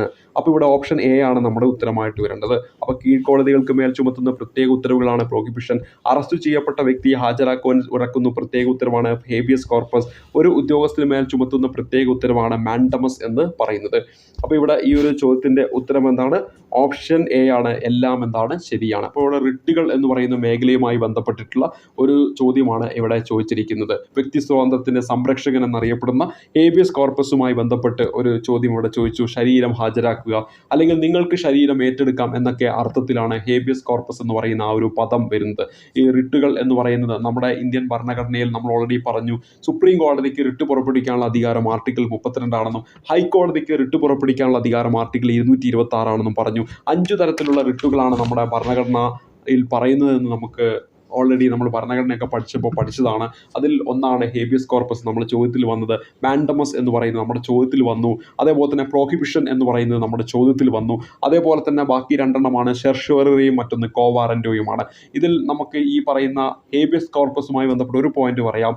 ഈ പറയുന്ന ഹേബിയസ് കോർപ്പസ് എന്ന് പറയുന്ന ആ ഒരു റിട്ട് സ്വകാര്യ വ്യക്തികൾക്കെതിരെയും അതുപോലെ തന്നെ പൊതു അധികാരികൾക്കെതിരെയും പുറപ്പെടുവിക്കാൻ പറ്റുന്ന റിട്ടാണെന്ന കാര്യം ഓർക്കാം. ബാക്കി റിട്ടുകളുമായിട്ട് താരതമ്യം ചെയ്യുമ്പോൾ സ്വകാര്യ വ്യക്തികൾക്കെതിരെയും പൊതു അധികാരികൾക്കെതിരെയും പുറപ്പെടുവിക്കാൻ പറ്റുന്ന റിട്ടാണ് ഹേബിയസ് കോർപ്പസ്. അപ്പോൾ സ്വകാര്യ വ്യക്തികൾക്കെതിരെ പുറപ്പെടുവിക്കാൻ പറ്റുന്ന റിട്ടാണ് ഇത് ഹേബിയസ് കോർപ്പസ് എന്ന കാര്യം ഓർത്തിരിക്കുക. അപ്പോൾ ഇവിടെ നമ്മൾ പരിചയപ്പെട്ടിരിക്കുന്നത് ഈ പറയുന്ന റിട്ടുമായി ബന്ധപ്പെട്ട ഒരു ചോദ്യമാണ്. അപ്പോൾ റിട്ടുകളുമായി ബന്ധപ്പെട്ട കാര്യം പഠിക്കണം, അത് നിർബന്ധമായിട്ട് പഠിച്ചിരിക്കേണ്ടതാണ്. അപ്പോൾ നമുക്ക് അടുത്ത ചോദ്യത്തിലേക്ക് വരാം. ആ കാര്യങ്ങൾ നിർബന്ധമായിട്ട് നിങ്ങളൊന്ന് പഠിക്കാൻ വേണ്ടി ശ്രമിക്കുക. ഈ ഒരു ചോദ്യവുമായി ബന്ധപ്പെട്ട അടുത്ത 20-ാമത്തെ ചോദ്യമാണ്, ബ്രിട്ടീഷ് ഭരണഘടനയിൽ നിന്നും ഇന്ത്യ കടമെടുത്ത ആശയങ്ങളിൽ ശരിയായത് ഏതെന്നാണ് നമ്മുടെ ചോദ്യമായിട്ട് ചോദിച്ചിരിക്കുന്നത്. പാർലമെന്ററി സമ്പ്രദായം ബ്രിട്ടീഷ് ഭരണഘടനയിൽ നിന്ന് എടുത്തതാണ്. ബ്രിട്ടാനിയ എന്ന് നമ്മൾ പഠിച്ച നിയമവാഴ്ച എന്ന് പറയുന്ന ആ ഒരു ഇതും എന്താണ്, ബ്രിട്ടീഷ് ഭരണഘടനയിൽ നിന്നാണ് എടുത്തിരിക്കുന്നതെന്ന് പഠിച്ചു വെക്കുമായിരുന്നു. മൗലിക അവകാശങ്ങൾ എന്ന് പറയുന്നത് USA ആ ഒരു ഭരണഘടനയിൽ നിന്നാണ് കടം കൊണ്ടിരിക്കുന്നത്. അപ്പോൾ ഇവിടെ 1ഉം 2ഉമാണ് നമ്മുടെ ഉത്തരമായിട്ട് വരേണ്ടത്. ഉത്തരമായിട്ട് വരുന്നത് ഓപ്ഷൻ സി ആണ്. 20ാമത്തെ ചോദ്യത്തിന് ഉത്തരം എന്താണ്? ഓപ്ഷൻ സി ആണ് ഉത്തരമായിട്ട് വരുന്നത്. ഇനി നമ്മൾ അടുത്തായിട്ട് പരിചയപ്പെടാൻ പോകുന്നത് 19ാമത്തെ ചോദ്യമാണ്. ഭരണഘടനാ നിർമ്മാണ സഭയുമായി ബന്ധപ്പെട്ട് ചുവടെ ചേർക്കുന്ന പ്രസ്താവനകൾ ശരി ഏതെന്നാണ് നമുക്ക് കണ്ടുപിടിക്കേണ്ടത്. അപ്പോൾ നമുക്ക് കണ്ടുപിടിക്കേണ്ട ഭാഗം ഒന്ന് ചെറുതായിട്ടൊന്ന് അണ്ടർലൈൻ ചെയ്യാം. ശരിയായതാണ് നമുക്ക് കണ്ടുപിടിക്കേണ്ടത്. ഭരണഘടനാ നിർമ്മാണ സഭയിലെ അംഗങ്ങളെ പ്രായപൂർത്തി വോട്ടവകാശത്തിന്റെ അടിസ്ഥാനത്തിലല്ല തിരഞ്ഞെടുക്കുന്നത് എന്നാണ് ഇവിടെ തന്നിരിക്കുന്നത്. ഇപ്പോൾ ഇവിടെ തന്നിരിക്കുന്ന ഈ 1ാമത്തെ സ്റ്റേറ്റ്മെന്റ് എന്താണ്? ശരിയായിട്ടുള്ള ഒരു സ്റ്റേറ്റ്മെന്റ് ആണ് 1ാമത്തെ സ്റ്റേറ്റ്മെന്റ് എന്ന് പറയുന്നത്. ഇനി അടുത്ത് തന്നിരിക്കുന്നതാണ് എല്ലാ മതത്തിലെയും പ്രതിനിധികൾ ഭരണഘടനാ നിർമ്മാണ സഭയിൽ ഉണ്ടായിരുന്നു. അപ്പോൾ ഇവിടെ 1ാമത്തെ സ്റ്റേറ്റ്മെന്റ് ശരിയാണ്. 2ാമത്തെ സ്റ്റേറ്റ്മെന്റും എന്താണ്? ശരിയാണ്. രാഷ്ട്രീയ പാർട്ടികളിൽ കോൺഗ്രസ് ആണ് ഭരണഘടനാ നിർമ്മാണ സഭയിൽ ആധിപത്യം സ്ഥാപിച്ചിരുന്നത്. അതും എന്താണ്? ശരിയാണ്. അപ്പോൾ ഇവിടെ നോക്കുക, നമ്മുടെ എല്ലാ സ്റ്റേറ്റ്മെന്റും ശരിയാണ്. അപ്പോൾ ഇവിടെ എന്താണ്? ഓപ്ഷൻ ഡി ആണ് നമ്മുടെ ഉത്തരമായിട്ട് വരിക. എന്താണ് ഇവിടെ നമ്മുടെ ഉത്തരമായിട്ട് വരുന്നത്? ഓപ്ഷൻ ഡി ആണ് ഈ ഒരു ചോദ്യത്തിന്റെ ഉത്തരമായിട്ട് വരുന്നത്. ഇനി അടുത്തതായിട്ട് നമ്മൾ പരിചയപ്പെടുന്നത് ഇന്ത്യൻ ഹരിത വിപ്ലവവുമായി ബന്ധമില്ലാത്തത് ഏത്? ഓപ്ഷൻ എയിൽ MS സ്വാമിനാഥൻ, ഓപ്ഷൻ ബിയിൽ ഉയർന്ന വിളവ് തരുന്ന വൈവിധ്യമാർന്ന വിളകൾ, ഓപ്ഷൻ സിയിൽ C സുബ്രഹ്മണ്യൻ, ഓപ്ഷൻ ഡിയിൽ ഡോക്ടർ വർഗീസ് കുര്യൻ. നോക്കുക, ഒറ്റയടിക്ക് തന്നെ ഉത്തരത്തിലേക്ക് എത്താം. ഓപ്ഷൻ ഡി ആണ്. വളരെ സിമ്പിൾ ആയിട്ടുള്ള ഒരു ചോദ്യമാണ്. നമുക്കറിയാം വർഗീസ് കുര്യൻ എന്ന് പറയുന്നത് ധവള വിപ്ലവവുമായി ബന്ധപ്പെട്ട വ്യക്തിയാണ്. നമുക്കറിയാം ഇന്ത്യയിലെ പാലുൽപാദനത്തിലുണ്ടായ വർധനമാണ് ധവള വിപ്ലവം എന്നറിയപ്പെടുന്നത്. ഈ ധവള വിപ്ലവത്തിന്റെ പിതാവ് എന്നറിയപ്പെടുന്നത്, ഇന്ത്യൻ പാൽക്കാരൻ എന്നറിയപ്പെടുന്ന വർഗീസ് കുര്യൻ ആണ് നമ്മൾ പഠിച്ചിട്ടുണ്ട്. എന്നാൽ ഇന്ത്യയിൽ ഹരിത വിപ്ലവത്തിന്റെ പിതാവ് എന്നറിയപ്പെടുന്നത് MS സ്വാമിനാഥനാണ്. നമ്മുടെ ഇന്ത്യയിലെ ഹരിത വിപ്ലവം നടപ്പിലാക്കുന്നത് 1967-68 കാലഘട്ടത്തിലാണ്, അതായത് ആരംഭം കുറിക്കുന്നത്. ഈ ഒരു കാലഘട്ടത്തിൽ നമ്മുടെ ഇന്ത്യയുടെ കേന്ദ്ര കൃഷി മന്ത്രിയായിരുന്നു C സുബ്രഹ്മണ്യൻ. അപ്പോൾ ആ ഒരു രീതിയിലാണ് ഹരിത വിപ്ലവവുമായിട്ട് ആര് ബന്ധപ്പെട്ട് കിടക്കുന്നത്? C സുബ്രഹ്മണ്യൻ ബന്ധപ്പെട്ട് കിടക്കുന്നത്. അപ്പോൾ MS സ്വാമിനാഥൻ ഹരിത വിപ്ലവത്തിന് ഇന്ത്യയിലെ പിതാവ് എന്നറിയപ്പെടുമ്പോൾ ആ ഒരു സമയത്ത്, തുടക്കം കുറിക്കുന്ന സമയത്ത് നമ്മുടെ ഇന്ത്യയിലെ കൃഷി മന്ത്രി ആരായിരുന്നു എന്ന് ചോദിച്ചാൽ അവിടെ ഉത്തരമായിട്ട് വരേണ്ട C സുബ്രഹ്മണ്യനാണ്. ഉയർന്ന വിളവ് തരുന്ന വൈവിധ്യമാർന്ന വിളകളൊക്കെ ഈ ഹരിത വിപ്ലവത്തിന്റെ ഫലമായിട്ട് നമ്മുടെ രാജ്യത്ത് വന്നു, അല്ലെങ്കിൽ കൃഷി ചെയ്തു എന്ന കാര്യം ഓർത്തിരിക്കുക. ഇനി പരിചയപ്പെടുന്നത് 17ാമത്തെ ചോദ്യത്തിലേക്ക് വരാം. 17ാമത്തെ ചോദ്യം ഇന്ത്യയിലെ പഞ്ചവത്സര പദ്ധതികളുമായി ബന്ധപ്പെട്ട് താഴെ പറയുന്ന പ്രസ്താവനകൾ ശരിയായവ ഏത്? അപ്പോൾ ഈ ഒരു ഭാഗം ഒന്ന് അണ്ടർലൈൻ ചെയ്യാം. ശരിയായവ. ആസൂത്രണ കമ്മീഷൻ 1950 സ്ഥാപിച്ചു. ശരിയാണ്. 1ാം പഞ്ചവത്സര പദ്ധതി കാർഷിക മേഖലയ്ക്ക് പ്രാധാന്യം നൽകി. ശരിയാണ്. ഇപ്പോൾ 2022-23 14ാമത് പഞ്ചവത്സര പദ്ധതിയാണ് നടക്കുന്നത് എന്നാണ് പറയുന്നത്. തെറ്റാണ്. നിലവിൽ പഞ്ചവത്സര പദ്ധതി ഇല്ല. 12ാമത്തെ പഞ്ചവത്സര പദ്ധതി 2012-17 പഞ്ചവത്സര പദ്ധതികൾ അവസാനിപ്പിച്ചു. ഇനി സമത്വം പഞ്ചവത്സര പദ്ധതിയുടെ പ്രധാന ലക്ഷ്യമാണെന്നാണ് പറയുന്നത്. സമത്വം, സാമ്പത്തിക വളർച്ച, ആധുനികവൽക്കരണം, സ്വാശ്രയത്വം എന്നിവയാണ് പഞ്ചവത്സര പദ്ധതിയുടെ പ്രധാന ലക്ഷ്യം എന്ന് പറയുന്നത്. അപ്പോൾ ഈ 3ാമത് തന്നിരിക്കുന്നത്, അതായത് 4ാമത് തന്നിരിക്കുന്നതും ശരിയാണ്. 1ഉം 2ഉം 4ഉം എന്താണ്? ശരിയാണ്. 1ഉം 2ഉം 4ഉം എന്താണ്? ശരിയാണെന്ന കാര്യം ഓർത്തിരിക്കുക. 3ാമത്തെ സ്റ്റേറ്റ്മെന്റ് എന്താണ്? തെറ്റായിട്ടുള്ള ഒരു സ്റ്റേറ്റ്മെന്റ് ആണ്. അപ്പോൾ ഇവിടെ തന്നിരിക്കുന്നത് 1ഉം 2ഉം 4ഉമാണ് എന്തെന്ന് പറയുന്നത് ശരിയായിട്ടുള്ള സ്റ്റേറ്റ്മെന്റ്. അപ്പോൾ ഇവിടെ നോക്കുക, പഞ്ചവത്സര പദ്ധതിയുടെ പ്രധാനപ്പെട്ട ലക്ഷ്യങ്ങൾ, അതായത് പഞ്ചവത്സര പദ്ധതി മൊത്തത്തിൽ എടുക്കുകയാണെങ്കിൽ 1951 മുതൽ 2017 വരെ 12ാമത്തെ പഞ്ചവത്സര പദ്ധതി വരെ എടുക്കുകയാണെങ്കിൽ ആ പഞ്ചവത്സര പദ്ധതിയുടെ ടോട്ടൽ ആയിട്ടുള്ള ലക്ഷ്യം എന്ന് പറയുന്നത് നമ്മുടെ രാജ്യത്തിന്റെ സാമ്പത്തിക വളർച്ച, നമ്മുടെ രാജ്യത്തിന്റെ ആധുനികവൽക്കരണം, നമ്മുടെ രാജ്യത്തിന്റെ സ്വാശ്രയത്വം, ഒപ്പം നമ്മുടെ രാജ്യത്തിന്റെ സമത്വം എന്നിവയാണ്. അപ്പോൾ 4 പ്രധാനപ്പെട്ട ലക്ഷ്യം SCRT പോയിന്റ് ആണ്. പഠിച്ചു വെക്കുക. ചോദ്യം SCRTയിൽ നിന്നാണ്. സാമ്പത്തിക വളർച്ച, ആധുനികവൽക്കരണം, സ്വാശ്രയത്വം, സമത്വം. സാമ്പത്തിക വളർച്ച, ആധുനികവൽക്കരണം, സ്വാശ്രയത്വം, സമത്വം. എന്താണ് നമ്മളിവിടെ പറഞ്ഞത്? സാമ്പത്തിക വളർച്ച, ആധുനികവൽക്കരണം, സ്വാശ്രയത്വം, സമത്വം. അപ്പോൾ സാമ്പത്തിക വളർച്ച, ആധുനികവൽക്കരണം, സ്വാശ്രയത്വം, സമത്വം, ഈ 4 ലക്ഷ്യങ്ങളാണ് പഞ്ചവത്സര പദ്ധതിയുടെ പ്രധാനപ്പെട്ട ലക്ഷ്യങ്ങൾ. അത് കോമൺ ആയിട്ട് പറയുകയാണെങ്കിൽ പ്രധാനപ്പെട്ട ലക്ഷ്യം എന്താണ്?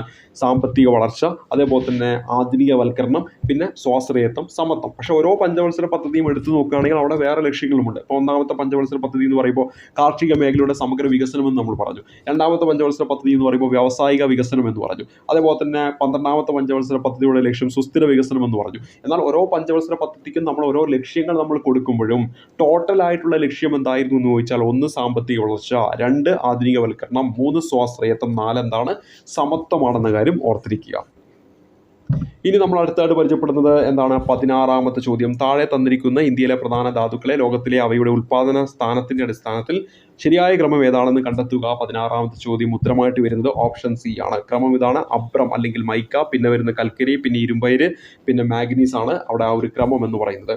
ഭാരതീയ റിസർവ് ബാങ്കിനെ സംബന്ധിച്ച് താഴെ പറയുന്ന പ്രസ്താവനകൾ ശരിയായവ തിരഞ്ഞെടുക്കുക എന്നതാണ് ഇവിടെ 15ാമത്തെ ചോദ്യമായിട്ട് ചോദിച്ചിരിക്കുന്നത്.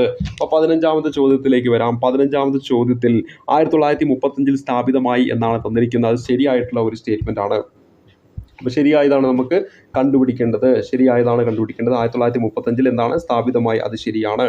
ഇനി 1 രൂപ മുതൽ എല്ലാ നോട്ടുകളും പുറത്തിറക്കുന്നു. 1 രൂപ മുതൽ എല്ലാ നോട്ടുകളും പുറത്തിറക്കുന്നു, അത് തെറ്റാണ്. കാരണം നമ്മൾ പഠിച്ചിട്ടുണ്ട് 1 രൂപ നോട്ടിൽ സൈൻ ചെയ്യുന്നത് ആരാണ്? ഫിനാൻസ് സെക്രട്ടറി ആണെന്ന് നമ്മൾ പഠിച്ചിട്ടുണ്ട്. ഇല്ല, ധനകാര്യ സെക്രട്ടറിയാണ് 1 രൂപ നോട്ടിൽ എന്ത് ചെയ്യുന്നത്? സൈൻ ചെയ്യുന്നത് എന്ന് നമ്മൾ പഠിച്ചിട്ടുണ്ട്. 1 രൂപ നോട്ടിൽ ഒഴികെ മറ്റ് കറൻസി നോട്ടുകളിലൊക്കെ സൈൻ ചെയ്യുന്നത് RBI ഗവർണറാണ്. അപ്പോൾ ഇവിടെ 1 രൂപ മുതൽ എല്ലാ നോട്ടുകളും പുറത്തിറക്കുന്നു എന്ന് പറഞ്ഞാൽ അത് തെറ്റാണ്. 1949 ദേശസാൽക്കരിച്ചു എന്ന് പറഞ്ഞാൽ ശരിയാണ്. എന്താണ്? 1949 ഭാരതീയ റിസർവ് ബാങ്കിനെ ഇന്ത്യയുടെ കേന്ദ്ര ബാങ്കായിട്ട് ഔദ്യോഗികമായിട്ട് പ്രഖ്യാപിച്ചു. 1949 ജനുവരി 1 എന്താണ്? റിസർവ് ബാങ്ക് ഓഫ് ഇന്ത്യ ദേശസാൽക്കരിക്കുന്നു 1949 ജനുവരി 1. എന്നിട്ട് അതിനെ നമ്മുടെ കേന്ദ്ര ബാങ്കായിട്ട് പ്രഖ്യാപിക്കുന്നു. അപ്പോൾ ഇന്ത്യയുടെ കേന്ദ്ര ബാങ്ക് എന്ന് ചോദിച്ചാൽ RBI ആണെന്ന് നമുക്ക് എല്ലാവർക്കും അറിയാം. ഇവിടെ മൂന്നാമത്തെ സ്റ്റേറ്റ്മെന്റ് എന്താണ്? ശരിയായിട്ടുള്ള ഒരു സ്റ്റേറ്റ്മെന്റ് ആണ്. ഇതിന്റെ ആസ്ഥാനം ഇവിടെ തന്നെയാണ്, മുംബൈയിലാണ് സ്ഥിതി ചെയ്യുന്നത്. അപ്പോൾ ആസ്ഥാനം എവിടെയാണ്? മുംബൈയിലാണെന്ന കാര്യം ഓർത്തിരിക്കുക. ഭാരതീയ റിസർവ് ബാങ്കിന്റെ ആസ്ഥാനം സ്ഥിതി ചെയ്യുന്നത് മുംബൈയിലാണെന്ന കാര്യം ഓർത്തിരിക്കുക. അപ്പോൾ ഇവിടെ തന്നിരിക്കുന്ന 1, 3, 4 ശരി. 1, 3, 4 എന്ന് പറയുന്ന ഓപ്ഷൻ സി ആണ് ഉത്തരമായിട്ട് വരേണ്ടത്. ഇനി നമ്മളിവിടെ പരിചയപ്പെടുന്നു 14ാമത്തെ ചോദ്യം. ഇന്ത്യയിലെ 2023-24 കേന്ദ്രം പ്രഖ്യാപിച്ചിട്ടുള്ളതിൽ പ്രകാരം ഓരോ വിഭാഗത്തിലുമുള്ള സർക്കാർ ചിലവ് താഴെ തന്നിരിക്കുന്ന പട്ടികയിൽ നിന്ന് ചേരുംപടി ചേർക്കുക എന്നാണ് നമ്മുടെ ചോദ്യമായിട്ട് ഇവിടെ തന്നിരിക്കുന്നത്. ഇവിടെ 14ാമത്തെ ചോദ്യത്തിന് ഉത്തരം ഓപ്ഷൻ എ ആണ്. ഓപ്ഷൻ എ എന്ന് പറയുമ്പോൾ 1C, 2B, 3D, 4A ആണ്. അത് പ്രതിരോധവുമായി ബന്ധപ്പെട്ട് അവിടെ ചിലവ് പറയുന്നത് പ്രതിരോധവുമായി ബന്ധപ്പെട്ട് 8%. ഇനി സബ്സിഡികളുമായി ബന്ധപ്പെട്ട് അവിടെ പറയുന്നത് ഓപ്ഷൻ ബി, അതായത് ബി ആയിട്ട് കൊടുത്തിരിക്കുന്ന 7%. ഇനി പെൻഷനുകളുമായി ബന്ധപ്പെട്ട് പറയുന്നത് 4%. പലിശ തിരിച്ചടവുമായി ബന്ധപ്പെട്ട് പറയുന്നത് 20%. അപ്പോൾ ഇന്ത്യയിലെ 2023-24 കേന്ദ്ര ബജറ്റിൽ പ്രഖ്യാപിച്ചിട്ടുള്ളതിൽ പ്രകാരം ഓരോ വിഭാഗത്തിലുമുള്ള സർക്കാർ ചിലവ് താഴെ തന്നിരിക്കുന്ന പട്ടികയിൽ നിന്ന് ചേരുംപടി ചേർക്കുക. ഇവിടെ പ്രതിരോധവുമായി ബന്ധപ്പെട്ട് എത്രയാണ്? 8% ചിലവ്. ഇനി നമ്മുടെ സബ്സിഡികളുമായി ബന്ധപ്പെട്ട് വന്നിരിക്കുന്ന ചിലവ് എത്രയാണെന്ന് വെച്ചാൽ 7%. പെൻഷനുകളുമായി ബന്ധപ്പെട്ട് പറയുന്നത് എത്രയാണെന്ന് വെച്ചാൽ ഉത്തരമായിട്ട് വരേണ്ടത് 4%.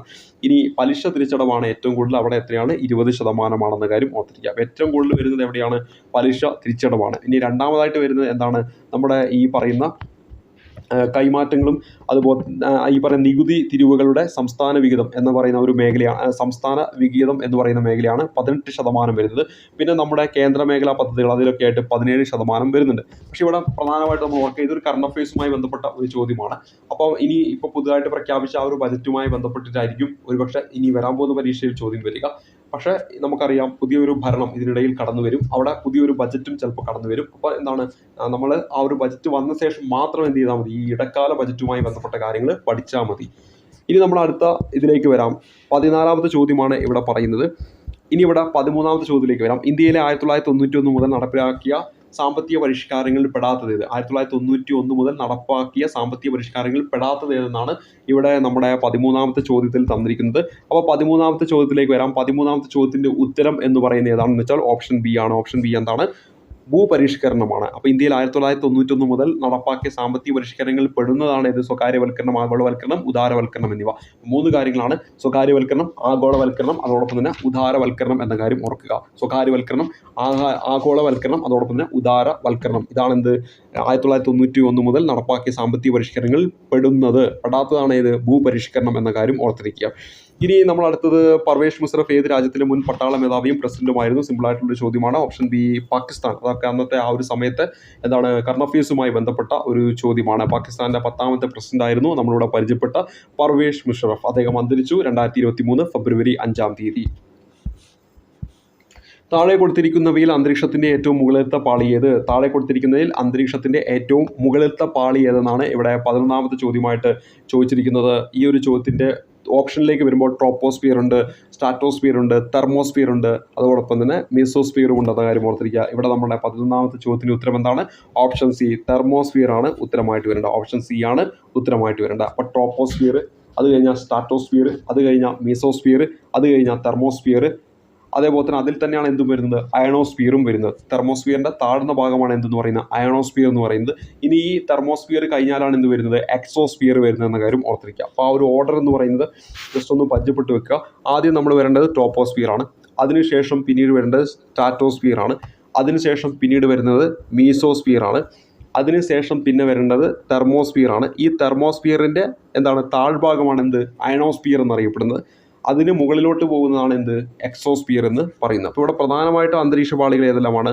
Troposphere, stratosphere, mesosphere, thermosphere. Thermosphere കഴിഞ്ഞാൽ പിന്നെ എന്താണ്? എക്സോസ്ഫിയർ ആണ്. അപ്പോൾ ഇവിടെ നമ്മളോട് ചോദിച്ചിരിക്കുന്നത് എന്താണ്? താഴെ കൊടുത്തിരിക്കുന്നവയിൽ അന്തരീക്ഷത്തിന്റെ ഏറ്റവും മുകളിലത്തെ പാളിയാണ്. തന്നിരിക്കുന്ന ഓപ്ഷൻ പ്രകാരം മുകളിൽ ഏതാണ്? തെർമോസ്ഫിയർ ആണ്. അപ്പോൾ ഇവിടെ ട്രോപ്പോസ്ഫിയർ, സ്ട്രാറ്റോസ്ഫിയർ, മീസോസ്ഫിയർ, പിന്നെയാണ് എന്ത് വരുന്നത്? തെർമോസ്ഫിയർ വരുന്നത്. അപ്പോൾ ട്രോപ്പോസ്ഫിയർ, സ്ട്രാറ്റോസ്ഫിയർ, മീസോസ്ഫിയർ, തെർമോസ്ഫിയർ. ഇത് നമ്മൾ അടുത്ത് പരിചയപ്പെടുന്നത് പമ്പാ നദിയുടെ പതന സ്ഥാനം ഏതെന്നാണ് 10ാമത് ചോദ്യമായിട്ട് തന്നിരിക്കുന്നത്. ഉത്തരമായിട്ട് വരേണ്ട ഓപ്ഷൻ ബി ആണ്. ഓപ്ഷൻ ബി വേമ്പനാട് കായലാണ് ഈ ഒരു ചോദ്യത്തിന്റെ ഉത്തരമായിട്ട് വരിക. പമ്പാ നദിയുടെ പതനസ്ഥാനം വേമ്പനാട് കായലാണ്.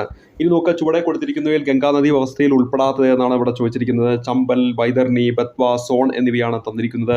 ഇവിടെ ബൈതർണിയാണ് നമ്മുടെ ഉത്തരമായിട്ട് വരേണ്ടത്. ഓപ്ഷൻ ബി ആണ് നമ്മുടെ ഉത്തരമായിട്ട് വരേണ്ടത്. അപ്പോൾ ഇവിടെ എന്താണ്? 9ാമത്തെ ചോദ്യം ഓപ്ഷൻ ബി ആണ് ഉത്തരം.